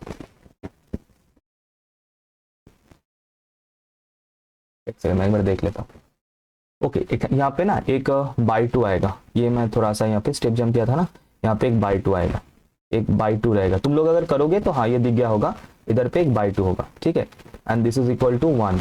तो यहाँ से अगर सिंप्लीफाई करोगे तो k इक्वल्स टू 6 मिल जाएगा, बस और कुछ नहीं, सिंप्लीफाई करोगे तो k इक्वल्स टू 6 मिल जाएगा। और सर वही तो मिलना था, के इक्वल्स टू 6 ही तो मिलना था, क्योंकि यहाँ पे के तो नहीं था, ये तो आपने बनाया 6 था और 6 आ गया। तो बिल्कुल इसी तरीके से डबल इंटीग्रेशन को करना है। इस चैप्टर का मेन मुद्दा यही है, डबल इंटीग्रेशन को हैंडल कर पाना, और वो हम लोगों ने कर लिया कुछ इस तरीके से। ठीक है, ओके। अभी इसी को लेके, है ना, मतलब इसी फंक्शन को लेके, इसी डेंसिटी फंक्शन को लेके इसका एक बार मार्जिनल चेक कर ले, मतलब मार्जिनल डेंसिटी फंक्शन चेक कर ले with respect to x, of x and of y. मतलब मैं बात कर रहा हूँ किसका, इन दोनों का, इन दोनों के बारे में मैं बात कर रहा हूँ। ठीक है, एक बार मैं इनको कॉपी कर लूँ फॉर्मूला को, है ना। मैं बात कर रहा हूँ, सॉरी कुछ रिवील हो गया था सॉरी, मैं बात कर रहा हूँ इन महाशय का, जिनका होता है formula minus infinity to infinity. Integrate तो हमें उसी एक फंक्शन का करना होता है, लेकिन this is marginal density function of x. अभी हम लोग निकालेंगे, मार्जिनल निकालेंगे। ठीक है, मार्जिनल, क्या स्पेलिंग लिखता हूँ मुझे कभी समझ में नहीं आता है, क्या ही लिख देता हूँ, मार्जिनल। अब ठीक है, मार्जिनल डेंसिटी फंक्शन, हाँ मार्जिनल डेंसिटी फंक्शन निकालेंगे एक्स का एंड वाई का। इसी फंक्शन को लेके चलते हैं। ओके चलो, फिर से वही इंटीग्रेशन करना है, लेकिन सूझबूझ के, समझ के। तो अब देखो, पहले हम लोग निकालते हैं मार्जिनल पीडीएफ, चेंज कर लें, मार्जिनल। मैं किस दिन ना, मैं वो कैरी मिनाटी के जैसा मैं तोड़ दूंगा सब। हाँ उस दिन, मतलब अभी नहीं तोड़ूंगा, जब हो जाएगा कुछ तब तोड़ूंगा। Marginal PDF of x. Okay, घर में पूजा हो रहा है, थोड़ा सा मैं, marginal PDF of x, marginal PDF of x का फॉर्मूला बनेगा, नीचे लिखता हूँ इंटीग्रेशन। फॉर्मूला तो ये है, ठीक है, जो कि डिनोट होता है एफ ऑफ एक्स एंड इधर पे एक्स, इस तरीके से। नीचे होगा कैपिटल एक्स जो कि वेरिएबल को डिनोट करेगा, और पेट के अंदर होगा स्मॉल एक्स जो कि ये डिनोट करेगा कि ये फंक्शन एक्स का फंक्शन है, ये डिनोट करने के लिए। हो गया डन। अब यहाँ पे हमें इंटीग्रेट हम किसको करेंगे, इसको देखते हुए चलना। इंटीग्रेट हम किसको करेंगे, वही डेंसिटी फंक्शन को इंटीग्रेट करेंगे जो स्क्रीन के ऊपर है। इंटीग्रेशन होगा किसके रेस्पेक्ट में, with respect to y, and limit भी पता है ये किसका लिमिट चलेगा, ये वाई का ही लिमिट चलेगा। तो ऑब्वियसली क्योंकि इंटीग्रेशन हो रहा है विद रेस्पेक्ट टू वाई, तो लिमिट भी यहाँ पे वाई का ही अप्लाई होगा। अब बेटा वाई का लिमिट क्या लगाए, वाई का लिमिट क्या लगाए, देखो वाई का लिमिट यहाँ पे था ना, ये रहा वाई का limit, y equals to 0 to y equals to 1 minus x. क्योंकि बाकी सब तो सेम है, इसका डायग्राम भी वही सेम बनेगा, लिमिट्स भी वही सेम तरीके से डिसाइड होगा। तो ये, तो इसको अगर हम लोग अभी इंटीग्रेट करें तो ये y चला गया, सॉरी 6 चला गया बाहर, इंटीग्रेशन हो जाएगा 0 टू 1 माइनस एक्स, इसका वैल्यू y का वैल्यू, y इक्वल्स टू लिख लो ताकि कंफ्यूजन ना हो, और कुछ नहीं, और 1 minus x minus y d y. तो बेटा हम लोग ये ऑलरेडी हम लोग इंटीग्रेट कर चुके थे ना, इसको इंटीग्रेट करके क्या आएगा ये तो हमें पता है ना ऑलरेडी, है ना, ये था ना यहाँ पे, इसको इंटीग्रेट करने से हमें ये चीज़ मिल रहा था अगर याद है तो, है ना। फिर से यहाँ पे इसको लिख देते हैं, तो 6 इंटू ये जो आ जाएगा दैट विल बी, अरे 1 माइनस एक्स, या फिर कर ले एक बार, वैसे कर चुके हैं ना इसलिए मैं इसको स्किप कर रहा हूँ ऑलरेडी। हम मतलब ये इंटीग्रेशन ऑलरेडी कर चुके थे, फिर अपर लिमिट माइनस लोअर लिमिट करने से ये जो है हमें मिल रहा था, ये जो है हमें मिल रहा था। मैं सिर्फ इसको कॉपी पेस्ट कर रहा हूँ और कुछ नहीं, 1 माइनस एक्स का होल स्क्वायर बाय 2। ठीक है, ये अपर लिमिट माइनस लोअर लिमिट करने के बाद, और इसको अगर सिंप्लीफाई करोगे, इसको अगर सिंप्लीफाई करोगे तो ये कुछ इस तरीके से आ जाएगा, 1 minus 2x by x square whole divided by 2। ठीक है, और ये 2 एंड 6 कैंसिल आउट होके ये मिल जाएगा 3 into 1 minus 2x plus x square. देखो x का फंक्शन मिला ना, हाँ सर प्योरली x का फंक्शन।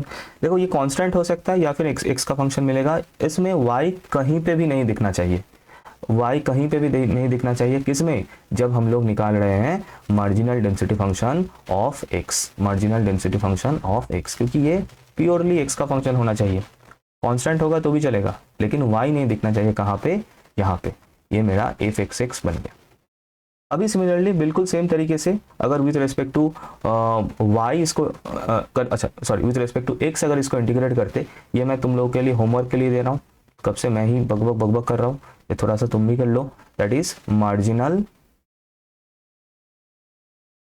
PDF ऑफ y, इसको कर लो, इसको इस तरीके से मैंने लिख दिया।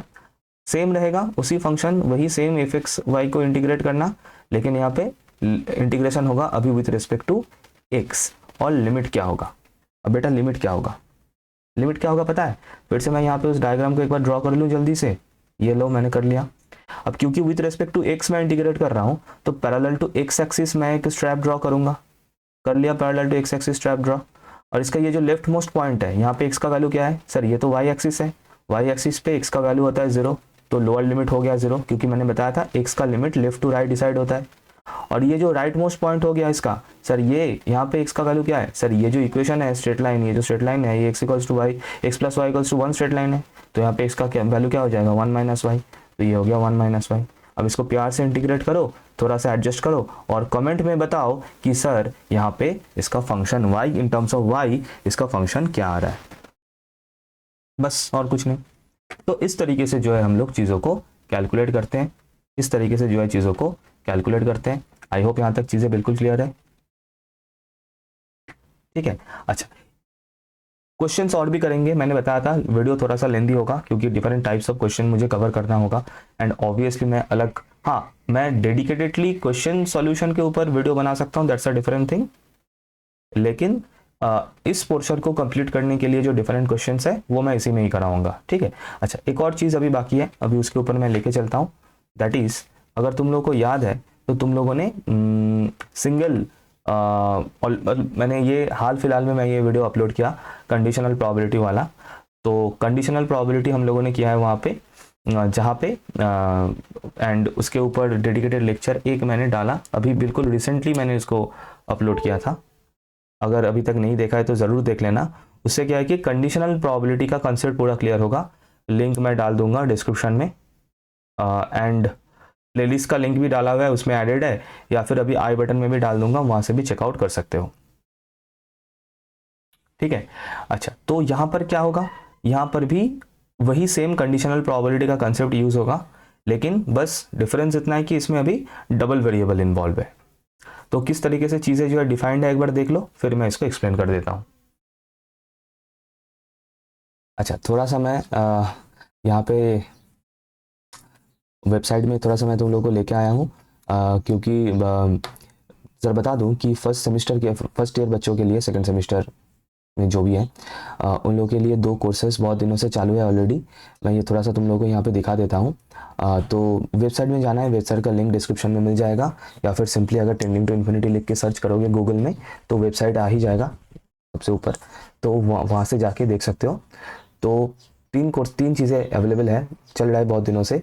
एक तो है सी प्रोग्रामिंग का live classes, complete syllabus with all PYQ and all theory, क्योंकि थ्योरी बेस्ड क्वेश्चन ज़्यादा आता है ना, तो बच्चे जो है वो प्रॉब्लम में फंस जाते हैं। तो थ्योरी के साथ ढेर सारा प्रैक्टिस, ढेर सारा questions, PYQ everything with the entire syllabus, and that too live classes for C programming. And chemistry के लिए है रिकॉर्डेड क्लासेस, केमिस्ट्री का चल रहा है ऑलरेडी, बहुत सारा मॉड्यूल कवर हो चुका है, और सी का भी पोर्शन कवर हो चुका है, सभी का रिकॉर्डेड वर्जन ऑलरेडी स्टोर्ड है वहाँ पे। तो एनरोल करोगे तो अगर मिस भी हो गया तो कोई बात नहीं, वो तुम लोग को आराम से मिल जाएगा। तो मैं एक बार थोड़ा सा दिखा देता हूँ ओवरव्यू कि कैसे कहाँ से मिलेगा। तो वेबसाइट में जाना है, वेबसाइट में जाके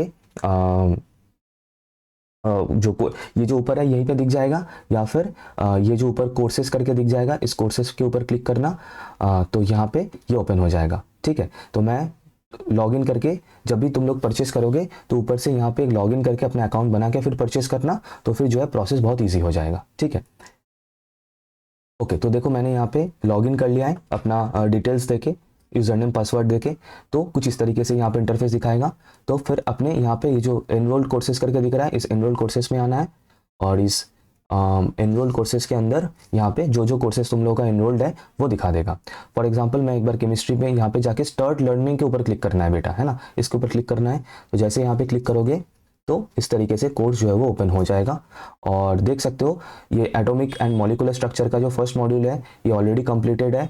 अच्छा, फिर यहाँ पे जो इंटरमॉलिक्यूलर फोर्सेस है ये कंप्लीटेड है, थर्मोडायनामिक्स अभी चल रहा है, पीरियोडिक प्रॉपर्टीज पूरा कंप्लीटेड है और बाकी जो भी स्टीरियो केमिस्ट्री बाकी जो पोर्शन है ये भी कंप्लीट हो जाएगा। एंड ये ऑलरेडी यहाँ पे सब कुछ स्टोर्ड है, नॉट ओनली वीडियोस, उसके साथ साथ क्लास का लेक्चर नोट्स भी पूरा यहाँ पे सेव्ड है, तो यहाँ से तुम लोग आराम से एक्सेस कर सकते हो। ये हो गया केमिस्ट्री का। और बाकी जितना भी जो भी पोर्शंस रिमेनिंग है वो तो इस मंथ के अंदर ही पूरा कंप्लीट हो जाएगा। डिटेल्ड वीडियो बना हुआ है with all the hand written notes और मिनिमल से मिनिमल प्राइस में। अच्छा, मैं प्राइस बताता हूँ, लेकिन उसके पहले थोड़ा सा सी प्रोग्रामिंग का भी मैं दिखा दूँ। और एक सेकेंड, डैशबोर्ड में आ जाते हैं फिर से डैशबोर्ड पे। एंड डैशबोर्ड में आने के बाद फिर से एनरोल्ड कोर्सेज के अंदर जाना है और यहाँ पे आके फिर से जाना है अभी सी प्रोग्रामिंग पे। यहाँ पे स्टार्ट लर्निंग में क्लिक करना है। ये जो सी प्रोग्रामिंग है इसके ऊपर स्टार्ट लर्निंग के ऊपर अगर क्लिक करोगे तो सी का जो वीडियोज़ है वो ओपन हो जाएगा। देखो ऑलरेडी जो फर्स्ट है बेसिक्स ऑफ सी, ये कितना सारा लेक्चर्स है ऑलरेडी पूरा यहाँ पे कवर्ड है अभी, और यहाँ पे चल रहा है। यहाँ पे हर सैटरडे संडे सर जो है वो लाइव क्लासेस लेते हैं और उस क्लासेस का नोट्स भी यहाँ पे अवेलेबल हो जाता है। तो अभी ये सब कुछ क्लासेस हो चुका है, तो ये रिकॉर्डेड फॉर्म में मिल जाएगा। अब इसके बाद जब भी एनरोल करोगे ये तो देख ही सकते हो, फिर इसके बाद जो सैटरडे संडे को लाइव क्लासेस होगा उनमें भी ज्वाइन कर सकते हो। बहुत बेहतरीन तरीके से ये पढ़ा रहे हैं यहाँ पे, with all the details, with all the theories and all, जो कि ज़्यादा चाहिए यूनिवर्सिटी के एग्जाम के लिए। उसके साथ साथ ऑल द PYQ का सॉल्यूशन, टिप्स एंड ट्रिक्स, और फ्यूचर के लिए भी ये प्रिपेयर कर दे रहे हैं, क्योंकि जो कंप्यूटर साइंस वाले बच्चे हैं उन्हें तो ये चाहिए और इसका जो एडवांस वर्जन है वो भी चाहिए, तो उसके लिए भी ये प्रिपेयर कर देता है। बहुत ही होनहार लड़का है और एक्सपीरियंस्ड है, प्रोफेशनल है, तो उसको पता है कि क्या चाहिए क्या नहीं चाहिए करके, तो बहुत दायित्व के साथ वो करा रहा है। तो डेफिनेटली अगर चाहो तो इसको अवेल कर सकते हो। अभी मैं थोड़ा सा ले चलता हूँ फिर से कोर्सेज पेज में। अच्छा, अगर मैं अभी प्राइसेस का बता दूं तो देखो इंडिविजुअली दो कोर्सेस अवेलेबल है सी एंड कंप्यूटर का। तो ये अभी डिस्काउंट शुरू से ही लगा हुआ है, मैंने उसको कुछ नहीं किया, वो चल रहा है अभी अपने अकॉर्डिंग चल रहा है। तो सी का अभी तुम लोग इसको अगर अप्लाई करोगे वो कूपन कोड तो ये मिल जाएगा। तो ये केमिस्ट्री का है, केमिस्ट्री का 299 में मिल जाएगा ये पूरा, और सी का 399 में मिल जाएगा कूपन कोड लगा के, क्योंकि वो लाइव कोर्स है और इसलिए। और उसका जो कोड्स वगैरह है जो वो भी प्रोवाइड कर देते हैं और हैंड रिटन नोट्स भी प्रोवाइड कर देते हैं। लेकिन मैं ये बोलूँगा कि बेस्ट होगा अगर तुम लोग ये कॉम्बो वाला ले लेते हो, दैट इज जिसमें सी एंड कंप्यूटर दोनों C and chemistry, computer and chemistry दोनों मिल जाएगा, केवल सिर्फ और सिर्फ 499 में। तो ज़्यादा देर ये ऑफर नहीं रहेगा, तो जल्दी जल्दी ले लो, है ना, क्योंकि अभी एग्ज़ाम आ रहा है तो प्रिपरेशन भी करना है पूरा प्रॉपरली। प्रिपेयर करो, अच्छे से एग्जाम दो, मैं तो बस इतना ही चाहता हूँ, बस और कुछ नहीं। ठीक है, तो अगर लेना चाहते हो तो डेफिनेटली अवेल कर सकते हो, अवेलेबल है वेबसाइट के ऊपर, तो जाके एक बार चेकआउट कर लेना। तो बस इतना ही बताना था। अब चलते हैं, जल्दी से कंटिन्यू करते हैं। ओके, सो नेक्स्ट जो मैं बता रहा था that is conditional density, conditional probability से ही ये इंस्पायर्ड है। So if we see the definition, if the continuous bivariate x and y, मतलब two variables, has joint probability density function f of x y, then conditional probability density function of x given y equals to y0, उसको कुछ इस तरीके से लिखा जाता है। इसको समझेंगे, पहले एक एग्जांपल समझ लेते हैं। हालांकि जो एग्जांपल दूंगा वो मैं बाय डिस्क्रीट वेरिएबल वाला एग्जांपल है, दोनों ही x एंड y दोनों डिस्क्रीट वाला है। मतलब दिस एग्जांपल जो कि यहाँ पे मैं बता रहा हूँ, this is absolutely should be with PMF, probability mass function, क्योंकि यहाँ पे x एंड y दोनों ही वेरिएबल डिस्क्रीट होगा। लेकिन मैं सिर्फ यहाँ पे कंसेप्ट को समझने के लिए, समझाने के लिए ये मैं यहाँ पे एग्जाम्पल दिया हूँ। बाकी x एंड y अगर दोनों कंटिन्यूअस भी हो तो भी कंसेप्ट जो है वो सेम रहेगा, सिर्फ उसका रिप्रेजेंटेशन चेंज होगा, दैट्स इट। अदरवाइज कंसेप्ट जो है वो सेम रहेगा। तो अभी यहाँ पे मान लो कि क्या है कि एक हमारे पास एक डाई है ना, लूडो वाला। तो यह है कि मैं एक डाई को थ्रो कर रहा हूँ, जो भी आउटकम आएगा उस आउटकम को सपोज हम लोग 10 से मल्टीप्लाई करेंगे, जो भी नंबर बनेगा दैट मेनी टाइम्स हम लोग एक कॉइन को टॉस करेंगे। तो उस सिनेरियो में हमें प्रोबेबिलिटी ऑफ हेड निकालना है। You have to find the probability of head. समझ में आया कंसेप्ट क्या बताया मैंने? देखो मैंने दो इवेंट को एक साथ यहाँ पे मर्ज किया है। कैसे किया? तो एक मैंने बोला कि पहले मैं डाई को थ्रो करूँगा, कर दिया, जो भी नंबर आएगा उसको मैं 10 से मल्टीप्लाई करूँगा, जो भी रिजल्ट बनेगा दैट मेनी टाइम्स एक कॉइन को मैं टॉस करूँगा। अब उस सिचुएशन में प्रोबेबिलिटी ऑफ हेड्स निकालना है। What will be the probability of head? ठीक है, तो इसका मतलब देख रहे हो ना, एक इवेंट दूसरे इवेंट के ऊपर डिपेंड करके हो रहा है। तो डेफिनेटली ये कंडीशनल प्रोबेबिलिटी का केस बन रहा है, and that is why this is called conditional probability mass function, या फिर कंडीशनल प्रोबेबिलिटी डेंसिटी फंक्शन बोल लो कंटिन्यूअस के लिए, कंडीशनल प्रोबेबिलिटी मास फंक्शन बोल लो डिस्क्रीट के लिए, है ना। अब देखो फॉर एग्जांपल मैं यहाँ पे जो अपना जो डाई थ्रो करने से जो आउटकम आएगा उसको मैं x से डिनोट कर रहा हूँ, उसको मैं x से डिनोट कर रहा हूँ। फिर उस x इंटू 30 करूँगा, सॉरी x इंटू 10 करूँगा, एंड दैट मेनी टाइम्स मैं टॉस करूँगा, और जो नंबर ऑफ हेड्स आएगा, सपोज फॉर एग्जांपल लेके चलते हैं, मैंने x इक्वल्स टू 3, मतलब मान लो 3 आया है ना, डाई को रोल किया हम लोगों ने, थ्रो किया, और इसका जो रिजल्ट आया है वो 3 आया है, that means x equals to 3 आया है। तो I want to find y का डिस्ट्रीब्यूशन, y क्या है, नंबर ऑफ हेड्स, y क्या है, नंबर ऑफ हेड्स। तो I want to find the distribution of y given x equals to 3। I want to find the distribution of y when x equals to 3 और given x equals to 3। तो यही होता है, इसी को हम बोलते हैं conditional distribution of y on given x, and this is written, how it is written, this is how it is written, that is y upon x equals to 3। याद करके देखो, कंडीशनल प्रोबेबिलिटी इस तरीके से लिखते हैं a by b, और जो नीचे आता था, नीचे जो इवेंट नीचे होता था, that was the certain event जो ऑलरेडी ऑकर कर चुका है, उसके ऊपर डिपेंड करके ए इवेंट होने का प्रोबेबिलिटी को ही हम लोग कंडीशनल प्रोबेबिलिटी बोलते हैं। यहाँ पर भी सेम है, x इक्वल्स टू 3 ऑलरेडी हमें मिल चुका है, दैट इज 3 आउटकम ऑलरेडी आ चुका है। x इक्वल्स टू 3 मिलने के ऊपर हमें y का प्रोबेबिलिटी निकालना है, या फिर सॉरी प्रोबेबिलिटी तो मैंने उसके लिए बोल दिया, y का डिस्ट्रीब्यूशन निकालना है, कंडीशनल डिस्ट्रीब्यूशन इसी को बोला जाता है, conditional distribution of y on given x। देखो वही चीज़ यहाँ पे लिखा है, ये मैंने जो एग्जाम्पल, कंसेप्ट बिल्कुल सेम है, एग्जाम्पल मैंने दिया discrete function, discrete random variable के लिए, क्योंकि डाइस थ्रो करना एंड कॉइन को टॉस करना दोनों ही डिस्क्रीट का एग्जाम्पल है, इसीलिए यहाँ पे एक्स एंड वाई दोनों डिस्क्रीट वाला एग्जाम्पल है। अदरवाइज इसी सेम चीज़ को अगर कंटिन्यूअस के लिए भी सोचोगे तो भी फॉर्मेट सेम बनेगा, जैसे कि ये वाला the conditional probability density function, यहाँ पे मैंने बोला था कि मास फंक्शन के लिए conditional probability density function of y when given x equals to x0, यही तो हम लोगों ने 3 लिया था, x equals to x0 is given by this. तो पहले तो ये रिप्रेजेंटेशन, मतलब ये फॉर्मूला, इसको बिल्कुल याद रखना, this is the main thing, इस फॉर्मूले को याद रखना, इस फॉर्मूले को याद रखना, कुछ भी करके इस फॉर्मूले को याद रखना for conditional probability, sorry for conditional density function, for conditional probability density function, ठीक है।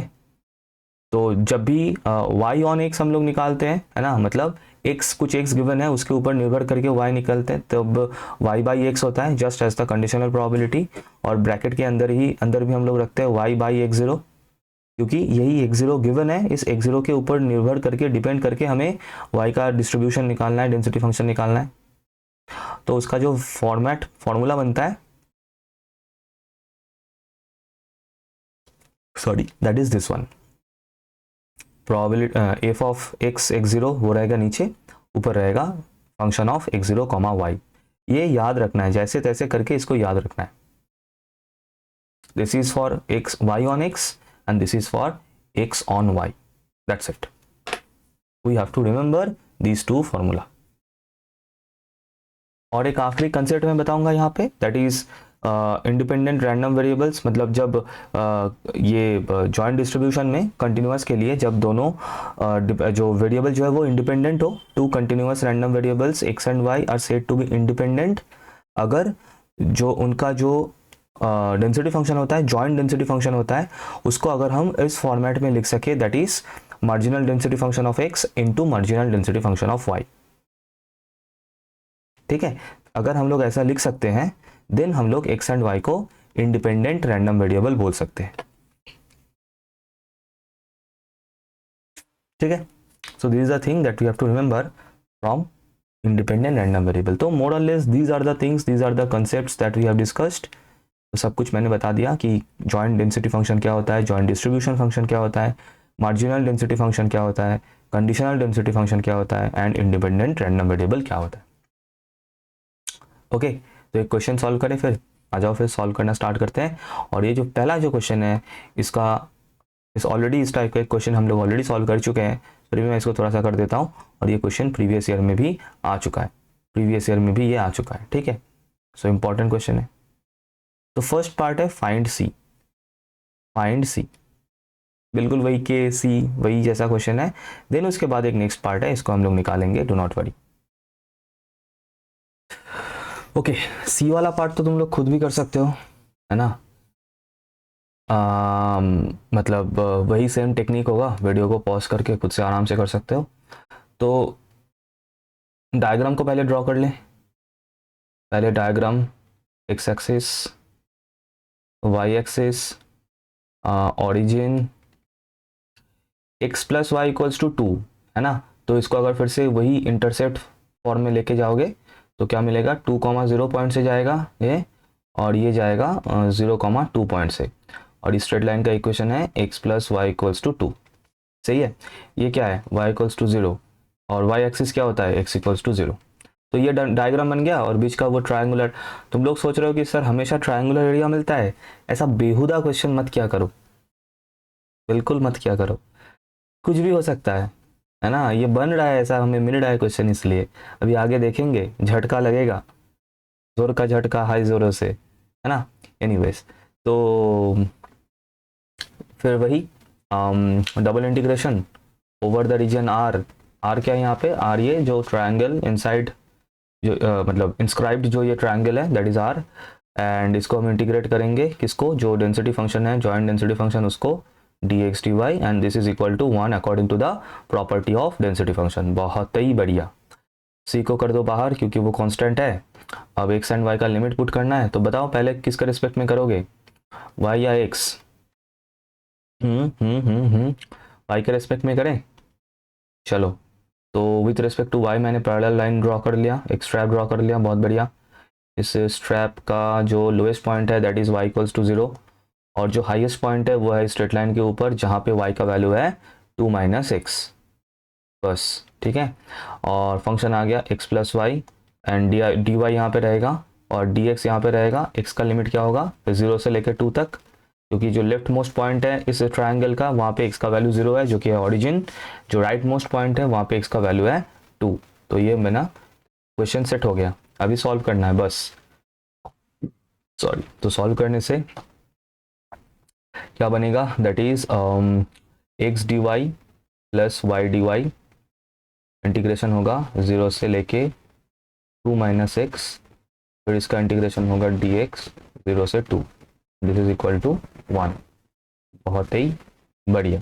अब जब with respect to y integration हो रहा है तब एक्स ऐसे कांस्टेंट ट्रीट होगा, तो ये बनेगा एक्स वाई स्क्वायर, क्यों दिया मुझे अभी भी पता नहीं है, और ये हो गया वाई स्क्वायर बाई 2, और इधर चलेगा lower limit and upper limit, और फिर इसका होगा integration with respect to x, और इधर चलेगा lower limit and upper limit, and this is equal to 1। बहुत बढ़िया, आगे चलते हैं, विच इम्प्लाइज दैट।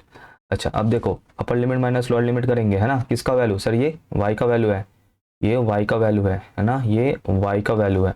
तो y, तो x into 2 - x plus 2 - x का होल स्क्वायर बाई 2, और इधर जो भी आएगा इसको हम लोग इंटीग्रेट कर देंगे with respect to x, limit लगाएंगे 0 to 2, and this is equal to 1। तो इसको अगर सिंप्लीफाई कर लो, है ना, इसको सिंप्लीफाई करने से जो आएगा that will B 4 minus x square आएगा, ठीक है, 4 - x स्क्वायर आएगा, और बाहर एक, अच्छा सी था ना, ये सी कहाँ गायब हो गया, सी जो चीज़ निकालना था उसी को मैंने गायब कर दिया, और इधर एक 1/2 आ जाएगा, इंटीग्रेशन है, सी है, और 0 to 2 है, और dx है।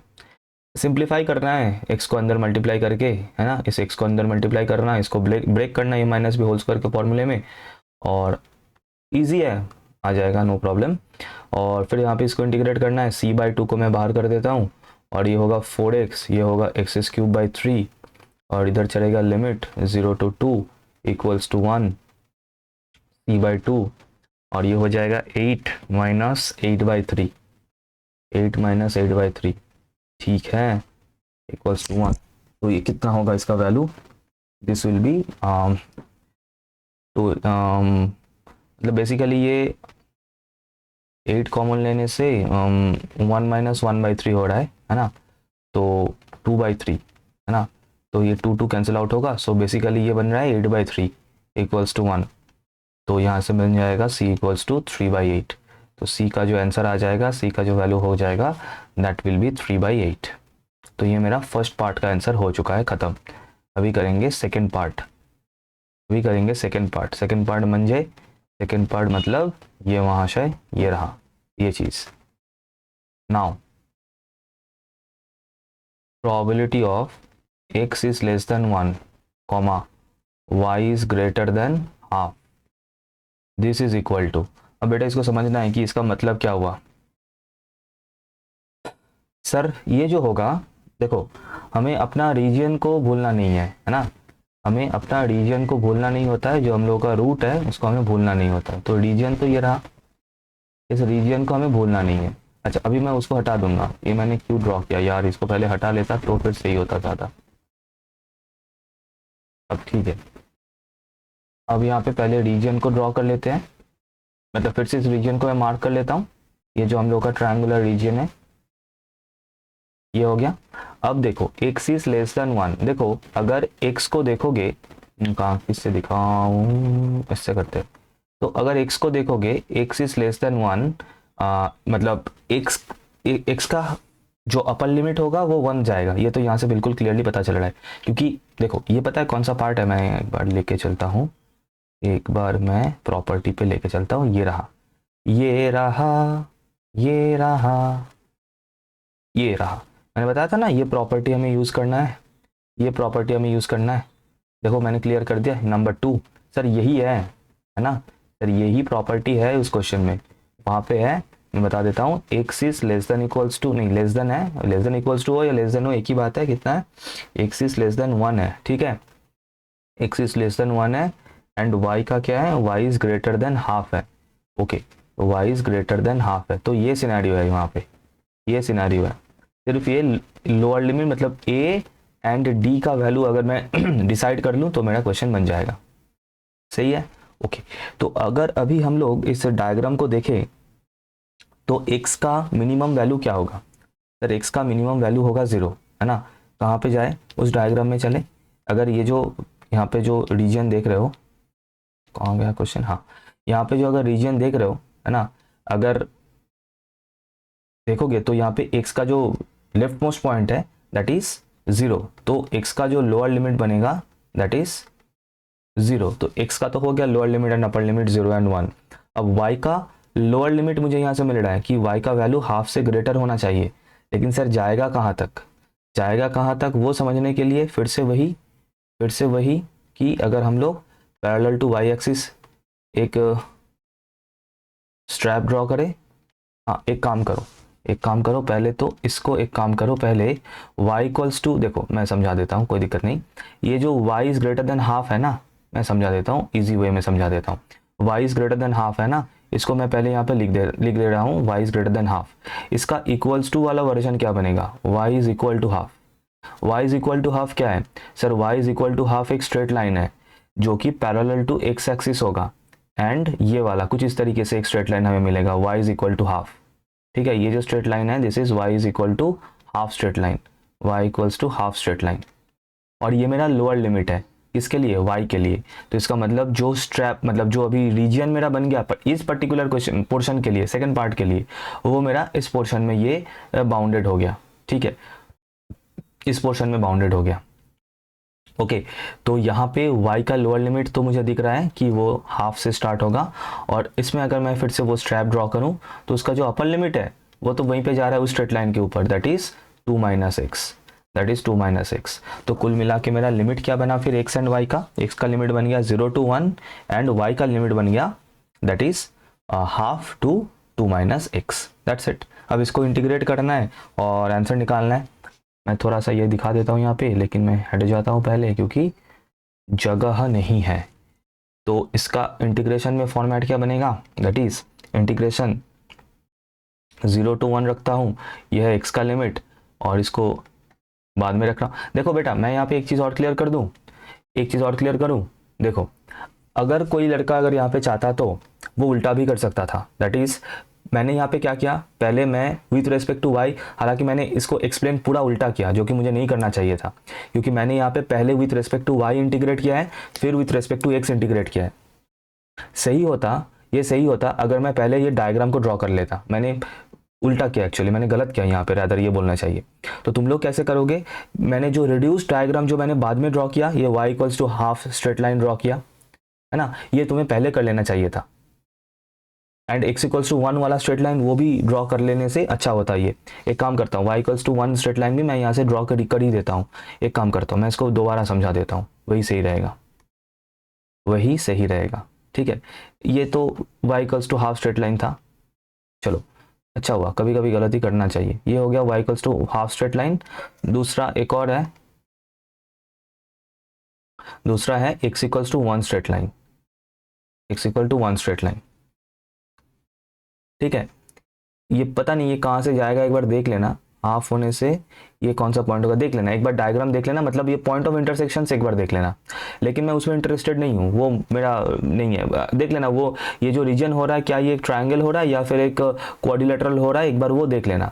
मेरा पॉइंट वो नहीं है, मेरा, मैं इसलिए इसको ड्रॉ कर रहा हूँ ताकि ये जो अभी हम लोगों ने कंसेप्ट सिखाया है ना, स्ट्रैप ड्रॉ करके, उसमें कन्फ्यूजन ना हो। क्योंकि अभी मैं क्या करूँगा, मैं इसके बीच में एक स्ट्रैप ड्रॉ करूँगा, क्योंकि मैं इसको पहले with respect to y integrate कर रहा हूँ, क्योंकि करना मुझे इंटीग्रेशन ही है, इसको ये प्रोबेबिलिटी को निकालने के लिए करना मुझे इंटीग्रेशन ही है। लेकिन ध्यान रखना कि पहले विद रिस्पेक्ट टू वाई कर रहे हो या फिर पहले विद रिस्पेक्ट टू एक्स। तो अगर मैं क्यों यहाँ पे, क्योंकि मैं यहाँ पे पहले विद रिस्पेक्ट टू वाई कर रहा हूँ, तो दैट इज वाई मैं ये स्ट्रैप ड्रॉ कर रहा हूँ विद रिस्पेक्ट टू वाई। और इस स्ट्रैप का जो लोअर पॉइंट है, यहाँ पे y का वैल्यू है हाफ, इसीलिए मैंने y का लोअर लिमिट लगाया है हाफ। और ये जो अपर पॉइंट है ये इसी स्ट्रेट लाइन के ऊपर है, x plus y equals to 2, इसीलिए यहाँ पे अपर लिमिट लगा मैंने 2 माइनस एक्स, क्योंकि वहाँ पे y का वैल्यू हो रहा है 2 माइनस एक्स। ओके, अब x का अगर इस स्ट्रैप को बिल्कुल लेफ्ट मोस्ट पॉइंट पे लेके आओगे, दैट इज इस स्ट्रेट लाइन के ऊपर, कौन से स्ट्रेट लाइन के ऊपर, दैट इज y एक्सिस के ऊपर, तो यहाँ पे x का वैल्यू होता है 0। और इसको एकदम राइट मोस्ट पॉइंट पे लेके जाओगे, दैट इज इस स्ट्रेट लाइन के ऊपर, ये कौन सा स्ट्रेट लाइन है, ये x equals to 1 straight line है, ये x equals to 1 straight line है, तो इसका अपर लिमिट हो गया 1। इस तरीके से एक्चुअल में यहाँ पे चीज़ें हुआ था। ठीक है, तो इसका मतलब पहले मैं इसको with respect to y integrate कर रहा हूँ। वैसे इंटीग्रेट किसको करना है, इंटीग्रेट सर उसी डेंसिटी फंक्शन को ही करना है, that is 3/8 into x plus y. इसको पहले with respect to y integrate कर रहे हैं, तो y का लिमिट चढ़ेगा यहाँ पे, y इक्वल्स टू हाफ रहेगा नीचे लोअर लिमिट, और अपर लिमिट बनेगा 2 माइनस एक्स, और इधर पे रहेगा dx। ये अभी मेरा रेडी है, इसको समझाने के लिए इतना सब कुछ हमें यहाँ पे करना था। अभी मैं हट जाऊंगा। ओके, इंटीग्रेशन करना है, थोड़ा सा भारी भरकम इंटीग्रेशन है, तो ध्यान से करना है। 3/8 को पहले बाहर कर दो, x को हम लोग बाद में देख लेंगे, पहले y को थोड़ा सा समझ लेते हैं। तो यहाँ पे with respect to y integration होगा, तो x as a constant treat होगा, तो ये हो गया।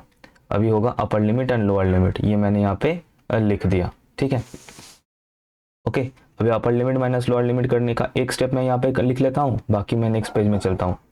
तो यहाँ पे ये हो जाएगा x into 2 minus x plus 2 minus x का होल स्क्वायर बाई 2, फिर माइनस दे के y की जगह पे फिर हाफ पुट करना है, y की जगह पे हाफ पुट करना है। तो वो करने से क्या मिलेगा, it will B minus x by 2 and minus 1/8, है ना, 1/2 स्क्वायर। ठीक है, तो ये अब इसको सिंप्लीफाई करना है, इसको सिंप्लीफाई करना है, तो मैं चलता हूँ नेक्स्ट पेज में।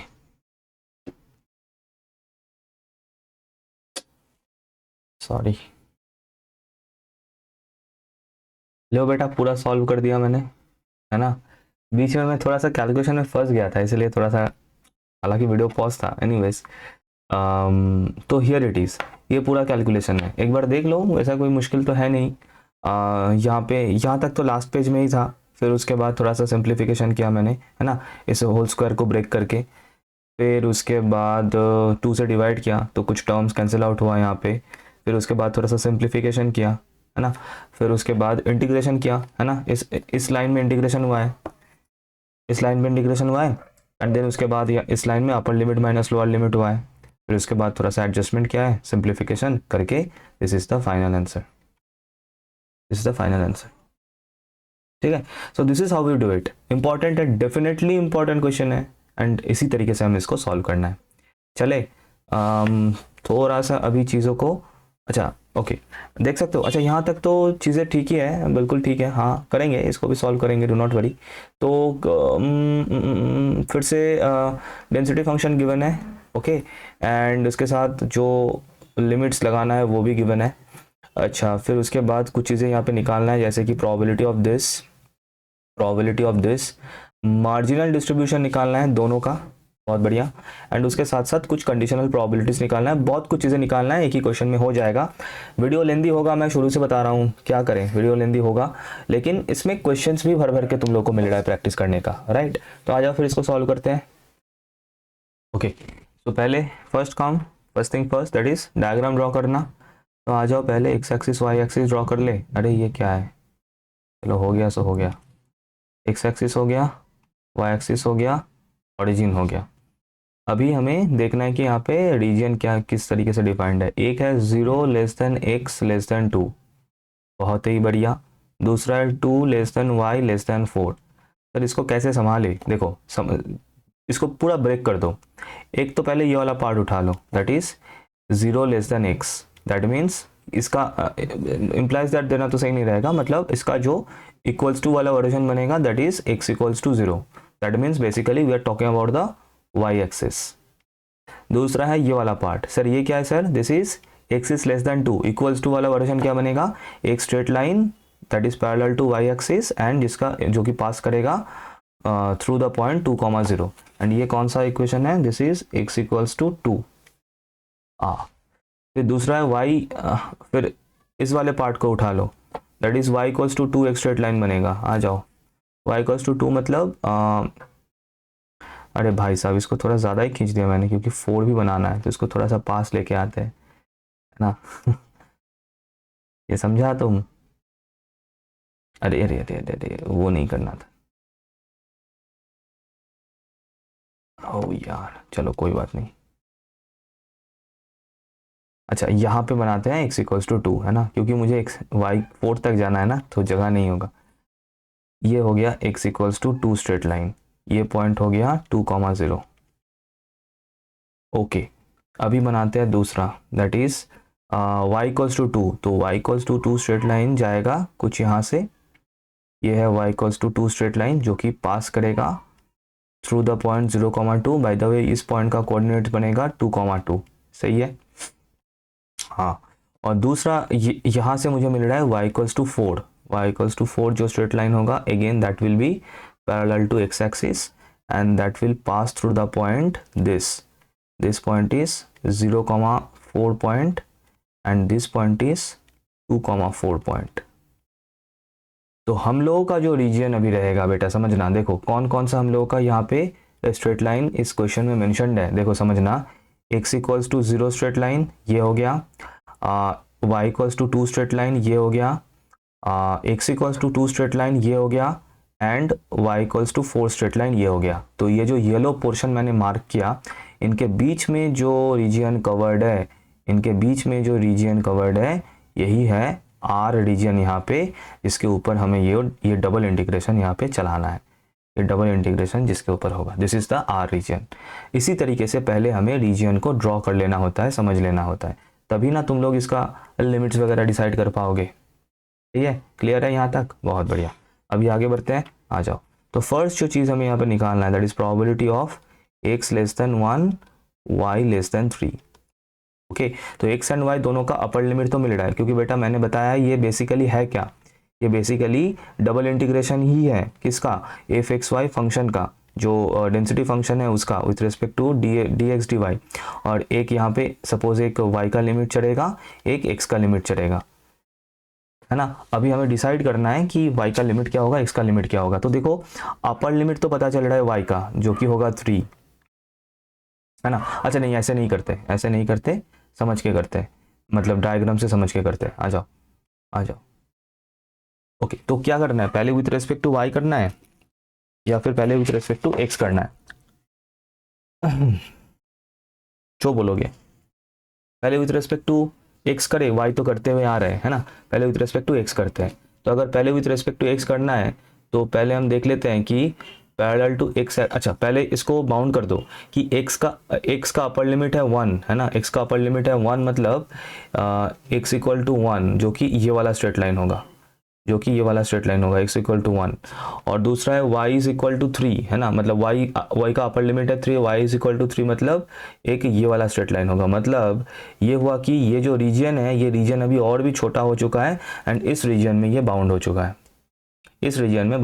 है, ठीक है, इस पर्टिकुलर क्वेश्चन के लिए। तो बेटा यहाँ पे क्लियरली y एंड x का अपर लिमिट तुम्हें शायद दिख ही रहा होगा, अगर नहीं दिख रहा है तो थोड़ा सा केयरफुली देखो तो दिख जाएगा। मैं दिखा देता हूँ, किससे दिखाऊं, इससे दिखाते हैं। देखो अगर इसमें with parallel to y axis एक मैं स्ट्रैप ड्रॉ करूं तो ये जो लोएस्ट पॉइंट है यहाँ पे y का वैल्यू क्या है सर, ये कौन सा स्ट्रेट लाइन है सर, ये y equals to 2 straight line है, ये y equals to 2 straight line है। और ये जो अपर पॉइंट है यहाँ पे y का वैल्यू क्या है सर, ये अभी आप लोगों ने अपने ड्रॉ किया, that is y equals to 3 straight line है, तो यहाँ पे y का वैल्यू 3 है। समझ में आ रहा है। और इसको अगर मैं बिल्कुल लेफ्ट मोस्ट पॉइंट के ऊपर लेके आऊँ, मतलब ये जो लेफ्ट मोस्ट जो स्ट्रेट लाइन है इसके ऊपर लेफ्ट मोस्ट बाउंड्री के ऊपर अगर मैं लेके आऊँ तो यहाँ पे x का वैल्यू क्या है सर, ये तो y एक्सिस है जहाँ पे x का वैल्यू है 0। और इसको अगर अभी मैं बिल्कुल राइट मोस्ट पॉइंट के ऊपर लेके जाऊं, जो राइट मोस्ट स्ट्रेट लाइन है, ये बाउंड्री है, उसके ऊपर लेके जाऊं तो यहाँ पे x का वैल्यू क्या है सर, ये x equals to 1 straight line है। तो बेसिकली हमें यहाँ पे बिल्कुल नंबर मिल रहा है एज लिमिट्स, जैसे कि y का लिमिट ये हो गया y इक्वल्स टू क्या हुआ, y इक्वल्स टू 2 से लेके y इक्वल्स टू 3 ये हो गया। और x का लिमिट क्या हो गया 0 से लेके 1, x इक्वल्स टू 0 से लेके x इक्वल टू 1। बस इतना तो ईजी है और कुछ नहीं है ना। मैं बिल्कुल जनरल फॉर्मेट में समझा रहा हूँ, बिल्कुल जनरल फॉर्मेट में समझा रहा हूँ। So basically this is probability of 0 less than x less than 1 and 0 नहीं 2 less than 3 2 less then y less than 3। अब इसको इंटीग्रेट करना है फंक्शन को और आराम से इसका वैल्यू निकालना है ना। तो पहले विथ रिस्पेक्ट टू y करते हैं, कोई दिक्कत नहीं, या फिर x करे, जो चाहो वो कर सकते हो, इसमें उतना मुश्किल नहीं है क्योंकि y एंड x दोनों का जो लिमिट्स है वो कांस्टेंट टर्म्स है, डिपेंडेंट वेरिएबल वाला नहीं है, जो कि लास्ट क्वेश्चन में हुआ था, है ना।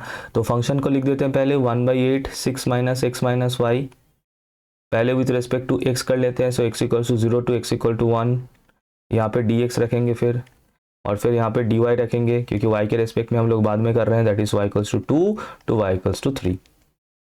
तो अभी इसको जब हम इंटीग्रेट करेंगे विथ रेस्पेक्ट, पहले 1/8 को बाहर कर दो, कांस्टेंट है, तो इसको जब हम with respect to x integrate करेंगे तो y as a constant treat होगा। तो ये हो जाएगा ये क्या होगा, ये होगा मैं डायरेक्टली इंटीग्रेट कर रहा हूँ, 6x होगा, x² 2 होगा माइनस yx होगा, लिमिट है 0 से 1 और इसके साथ है dy, y का लिमिट है 2 to 3 इक्वल्स टू 1/8, तो ये बनेगा 6 minus 1/2 minus y dy integration 2 to 3। इसको इंटीग्रेट करते हैं, यहाँ पे साइड में आ जाते हैं। सो या फिर यहाँ पे इंटीग्रेट कर लें तो ये होगा 6 माइनस 1/2 मतलब कितना होगा 12 11/2, सो 11/2 होगा ये, है ना। तो 11/2 y माइनस y²/2, इसके ऊपर lower limit upper limit that is 2 to 3 और बाहर है 1/8। तो इसको करने से जो आएगा, है ना, इसको करने से जो आएगा अल्टीमेटली अगर कर लोगे तो, अच्छा मैं थोड़ा सा दिखा देता हूँ, अदरवाइज 11/2 इंटू 3 माइनस 9/2 ये हो गया, फिर ये होगा minus 11/2 into 2 plus 2²/2 that is 4/2। इसको प्यार से सिंप्लीफाई करो ना, मतलब करोगे तो इसका आंसर आ जाएगा 3/8। करोना निकल गया था मुंह से, याद भी नहीं करना है उसको, है ना। So this is how you have to do it, okay.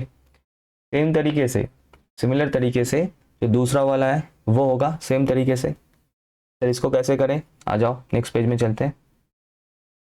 Okay, so for this part, for the second part that is हम लोग का अभी जो हम लोग टारगेट है that is x plus y is less than 3।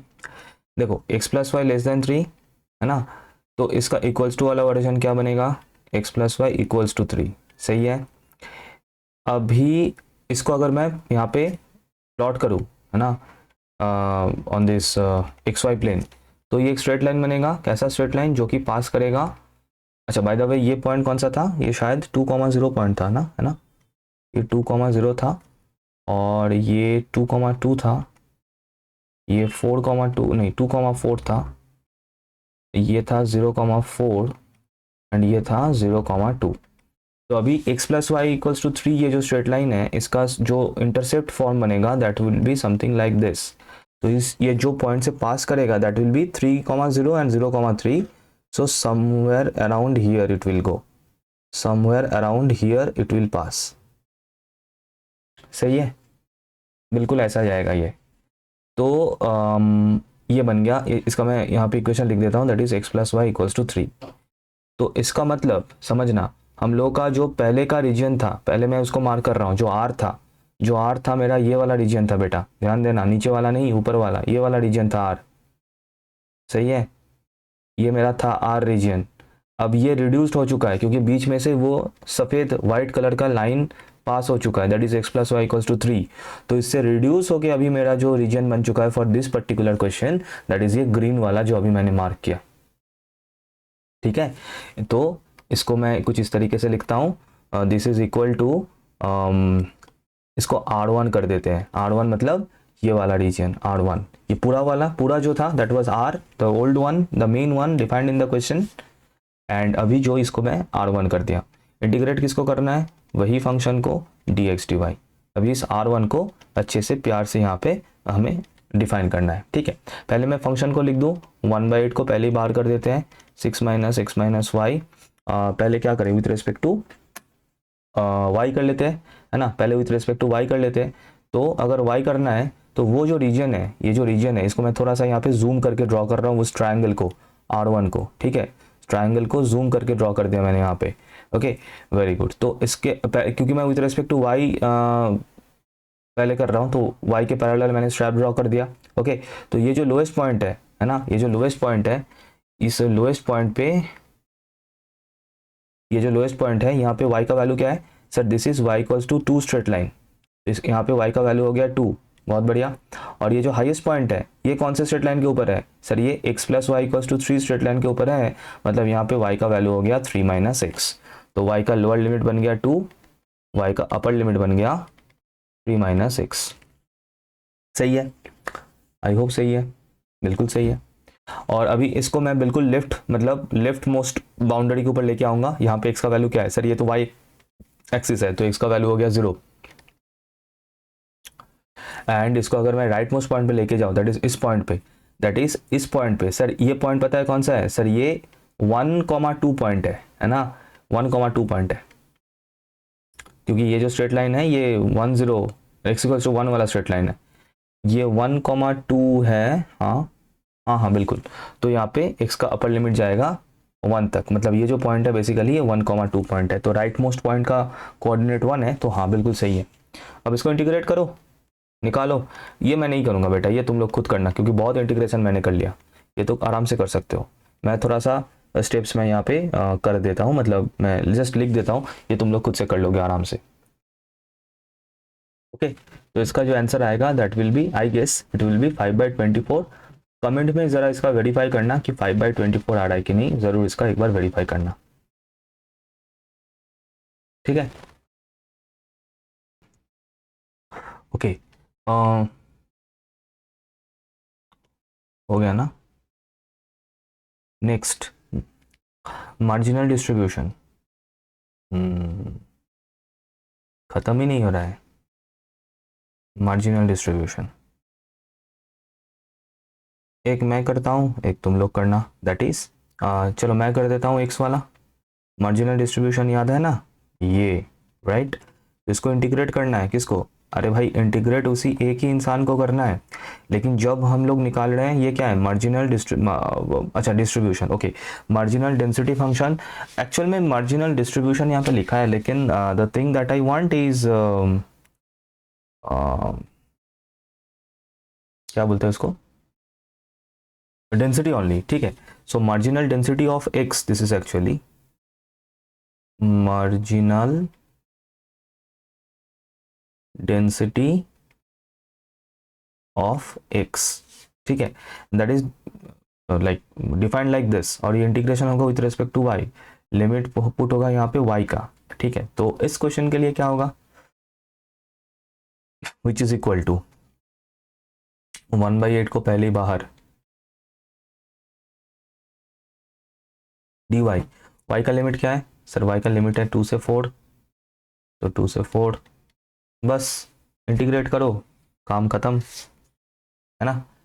And क्या जाएगा, अच्छा लेकिन इसका आंसर लिखने का एक टेक्निक होगा, वो मैं बताता हूँ। पहले इसको इंटीग्रेट कर लेने से क्या होगा मैं दिखा दूँ। 1/8, ठीक है, 6y minus x y minus y square by 2 to 4, upper limit minus lower limit, प्यार से करेंगे, कैसे करेंगे, बिल्कुल प्यार से। So 6 into 4 24 minus 4x minus 4 square by 2 मतलब 16/2 मतलब 8, ओके ओके, माइनस अभी lower limit 12 minus 2x plus हो जाएगा, चलो कोई बात नहीं, और ये भी प्लस हो जाएगा and this will B 2, bracket close. Simplify करो, सिंप्लीफाई करने से x वाला टर्म तो डेफिनेटली रहेगा, वो मैं पहले ही बता चुका हूँ, क्योंकि मार्जिनल डेंसिटी ऑफ x है जो कि x का फंक्शन होना चाहिए, नहीं भी होगा तो भी चलेगा, कांस्टेंट होगा तो भी चलेगा, लेकिन अगर कोई वेरिएबल का फंक्शन हो तो वो सिर्फ और सिर्फ x का ही फंक्शन होना चाहिए। और इसको अगर सिंप्लीफाई करोगे तो यहाँ पे मुझे दिख रहा है 6 माइनस 2x, और एक 2 कॉमन लेके काट सकते हो and this will B this. लेकिन जो बताया था यहाँ पे ये चीज़ लिखना बहुत ज़रूरी है इसके साथ, that is where 0 less than x less than 2, ये लिखना ज़रूरी है, x का रेंज, या फिर डोमेन बोलना सही रहेगा, x का डोमेन, यहाँ पे x का डोमेन लिख देना, ये कंप्लीट कर रहा है तुम लोगों का आंसर को, that is marginal density function, है ना। फिर से बता रहा हूँ, अगर मार्जिनल डिस्ट्रीब्यूशन पूछ रहा है ना तो मार्जिनल डेंसिटी निकालो, वो काफ़ी है, मतलब यही काफ़ी है ना, कोई दिक्कत नहीं है इसमें। अच्छा तुम लोगों के लिए जो मैं दे रहा हूँ दैट इज दूसरा वाला FYY, ये मैं दे रहा हूँ, तो बेटा इसमें क्या करना, x का लिमिट लगाना, दैट इज 0 से लेकर 2, और उसी फंक्शन को इंटीग्रेट करना 1/8 को, चलो मैंने तुम लोगों के लिए बाहर कर दिया इंटीग्रेट, लेकिन x के रिस्पेक्ट में करना, और इसका क्या आएगा फंक्शन, ये मुझे कमेंट में बिल्कुल जगमगाते हुए दिख जाना चाहिए, मैं वहीं पे वेरीफाई करूंगा किन बच्चों का गलत हुआ किन बच्चों का सही हुआ। चलते हैं नेक्स्ट, खतरनाक वाला जो लास्ट आखिरी पास्ता है, सॉरी कौन सा मूवी था वो आखिरी पास्ता वाला, उसमें बेटा लाइव क्लास लेने का बहुत मन कर रहा है, पता है ना, जहाँ पे इसे इंटरेक्शन हो, मजाक हो, हंसी मजाक हो, साथ में पढ़ाई भी हो। एनीवेज, सो ये अभी जो कंडीशनल डेंसिटी फंक्शन में हम लोग आ चुके हैं, अब ये लास्ट है, इसको करके ख़त्म करेंगे, ठीक है। तो इसको पहले प्यार से देखो, फिर इसका फॉर्मेटिंग हम सजाएंगे, इसको आराम से सजाएंगे, लेकिन पहले मैं उसका फॉर्मूला यहाँ पे लिख लूँ, देन उसके बाद इसको करेंगे। ओके, सो नेक्स्ट चाहिए conditional probability, conditional density function. तो उसके लिए ये हुआ था, ये था हम लोगों का फॉर्मूला, है ना। देखो यहाँ पे नोट करना कि कौन ऊपर है कौन नीचे है ना, ज़िंदगी में कभी किसी के ऊपर और कभी कौन कोई नीचे, ऐसा होता रहता है। सो यहाँ पे y नीचे है एंड x है ऊपर, है ना, तो इसका मतलब x/y वाला फॉर्मूला इसमें जाएगा कंडीशनल डेंसिटी फंक्शन से, जो कि यहाँ पे हम लोगों ने देखा था, फॉर्मूला कहाँ गया, एक सेकेंड, भाई साहब इतना सब कुछ कर लिया हम लोगों ने, हाँ ये फर्स्ट वाला जाएगा इसमें, y नीचे है x ऊपर है, that is probability density function of x on given y equals to y0 whatever, ठीक है। तो यहाँ पे ये वाला जाएगा, तो मैंने इसलिए फॉर्मूला को यहाँ पे नोट डाउन कर लिया है, सही है। ओके, अब फॉर्मूले को अगर देखोगे ध्यान से तो ऊपर है f(x, y0), ये तो मुझे आराम से मिल जाएगा from the given probability density function, done है। डिनोमिनेटर को नोट करो, डिनोमिनेटर में क्या बैठा हुआ है, मार्जिनल डेंसिटी ऑफ y, और ये कहाँ से मिलेगा, ये हम लोग ऑलरेडी कमेंट सेक्शन में आंसर दे चुके हैं, मतलब ये जो मैंने बताया था यहाँ पे कमेंट करने के लिए वही है, ये यही आएगा 1/4 5 माइनस वाई। ओके चलो, तो इसका मतलब ये चीज़ क्या बन रहा है, फिर ऊपर क्या होगा, ऊपर 1/8 6 माइनस एक्स माइनस y0 कर देता हूँ मैं, y को y0 से रिप्लेस कर दूंगा, डिवाइडेड बाई, और नीचे क्या होगा, यहाँ पर भी इस y को मैं y0 से रिप्लेस कर दूंगा, सो 1/4 5 माइनस y0। अब इसमें थोड़ा सा एडजस्टमेंट पॉसिबल है ना, ये 1/4 अगर ऊपर जाएगा तो 4/8 हो जाएगा, दैट इज़ 1/2 हो जाएगा, है ना। तो इसको हम लोग लिख सकते हैं 1/2, एक सेकेंड 1/2 आना चाहिए ना, 6 minus x minus y0 divided by 5 minus y0। Okay, हो गया, डन। अब यहाँ पे आ जाते हैं, that is the thing that we have to find इसके ऊपर। ओके, तो इसको अगर हम लोग थोड़ा सा और भी क्लियरली लिखे तो x यहाँ पे गिवन है, x इज लेस देन 1, तो लेस देन 1 मतलब अपर लिमिट तो पता चल रहा है, दैट इज 1 होगा अपर लिमिट। लोअर लिमिट के क्या है, क्योंकि x का देखो x का वैल्यू स्टार्ट कहाँ से हो रहा है, डायरेक्टली इसी तरीके से देख सकते हो, x इज स्टार्टिंग फ्रॉम 0, है ना, x का वैल्यू इज बिटवीन 0 एंड 2, तो इसका मतलब क्वाइट ऑब्वियस x का जो लोअर लिमिट बनेगा दैट इज 0। तो ये मैंने क्यों लिखा, क्योंकि ये जो होता है ये भी हमें मिलता है एक कोई ना कोई फंक्शन को इंटीग्रेट करके। याद रखना, प्रोबेबिलिटी हमेशा अगर कंटिन्यूअस है तो डेफिनेटली कोई ना कोई डेंसिटी फंक्शन को इंटीग्रेट करके ही हमें उसका वैल्यू मिलता है। तो यहाँ पे हमें इंटीग्रेट करना है, किसको इंटीग्रेट करना होता है, conditional probability conditional density function को इंटीग्रेट करना होता है, दैट इज इसको इंटीग्रेट करना होगा इन दिस केस।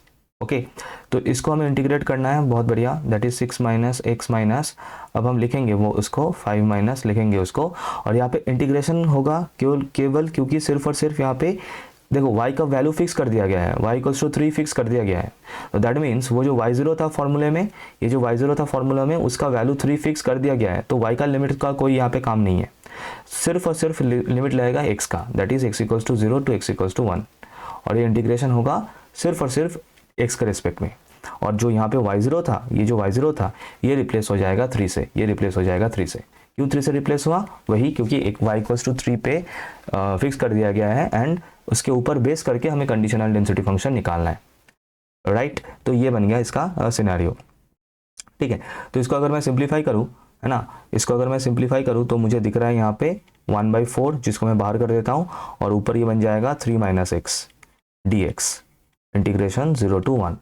आराम से इसको इंटीग्रेट कर सकते हैं, है ना, क्या बनेगा 3 माइनस एक्स का होल स्क्वायर, दैट्स इट, और एक सामने माइनस साइन होगा, ऐसे लिख सकते हो, कोई दिक्कत नहीं, और यहाँ पे upper limit minus lower limit करोगे तो इसका जो आंसर आ जाएगा दैट विल बी 5/8, सिंप्लीफाई करके यू विल गेट 5/8, है ना।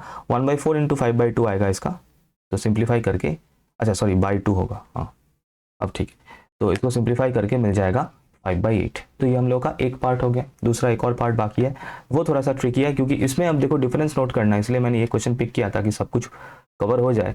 इसमें क्या हो रहा है, इसमें जो सर्टेन इवेंट है, मतलब जो नीचे है उसमें भी इनइक्वालिटी है। अब हमारा अभी जो ये वाला केस बनेगा, इसमें हमें पकड़ना तो इसी को है, क्योंकि नीचे y है ऊपर x है। अगर उल्टा होता, दैट इज नीचे y होता, नीचे x होता ऊपर y होता, तो हमें दूसरा वाला कंडीशनल डेंसिटी फंक्शन को पकड़ना होता। लेकिन इसमें क्या है कि इसमें हमें डबल इंटीग्रेशन करना होगा, अभी जो सेकंड केस है उसमें, जो हम लोग मे बी नेक्स्ट पेज में कर सकते हैं, हाँ ओके। तो मैं इसको पहले थोड़ा सा फॉर्मुलेट करके लिख लेता हूँ, फिर उसके बाद उस फंक्शन को पुट करेंगे। तो मुझे चाहिए probability of x less than 1 upon y less than 3। तो x लेस देन 1 मतलब लोअर लिमिट तो 0 होगा,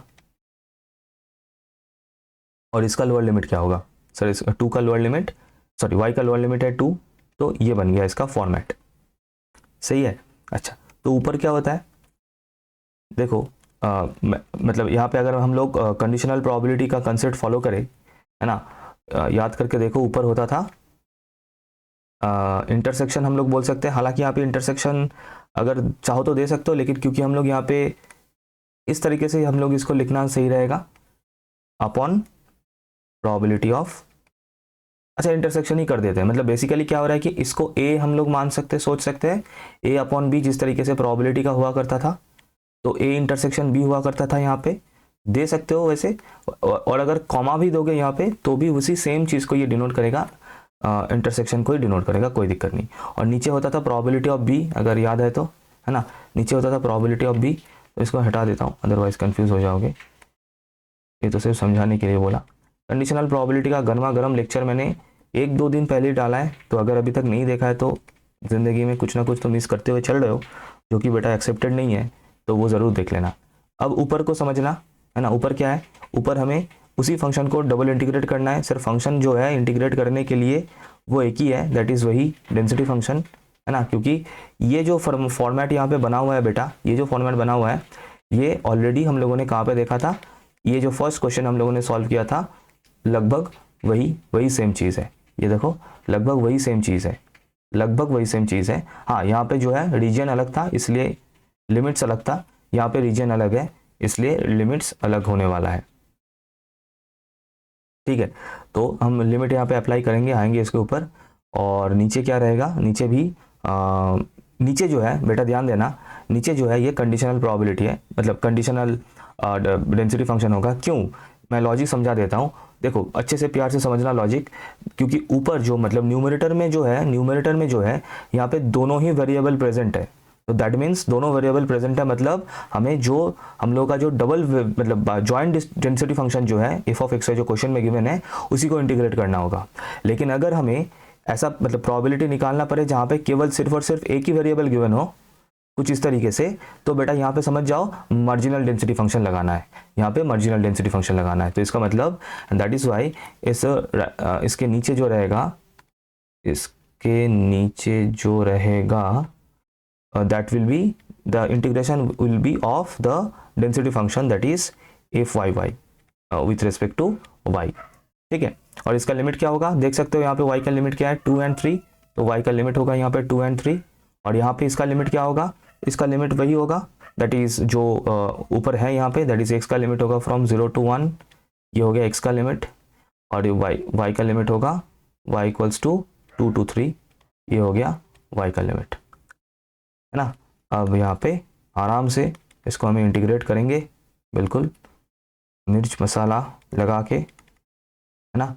तो पहले विथ रेस्पेक्ट टू एक्स कर लो, कोई दिक्कत नहीं है, फिर विथ रेस्पेक्ट टू वाई करना, है ना, या फिर उल्टा भी कर सकते हो, कोई दिक्कत नहीं। ये कितना था 1/4 5 माइनस वाई डी वाई, इसका भी इंटीग्रेशन है 2 to 3। तो आराम से ये सब इंटीग्रेट करोगे तो कुछ इस तरीके से आंसर आएगा, दैट इज 3/8 ऊपर और नीचे आएगा 5/8, और इसको अगर करोगे इसका आंसर आ जाएगा 3/5। ठीक है,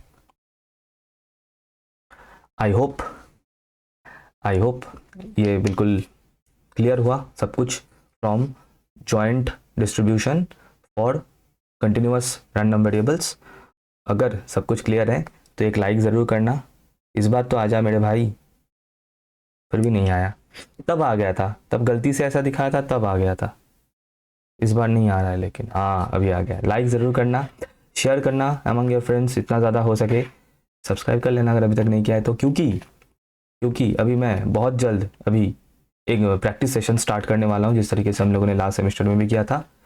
सो and not only that, C programming और केमिस्ट्री का जो भी बच्चा जो भी है जिनको पढ़ना है, पूरा फुल सिलेबस पढ़ना है, डिटेल में पढ़ना है, उनके लिए कोर्सेज का लिंक डिस्क्रिप्शन में गिवन है।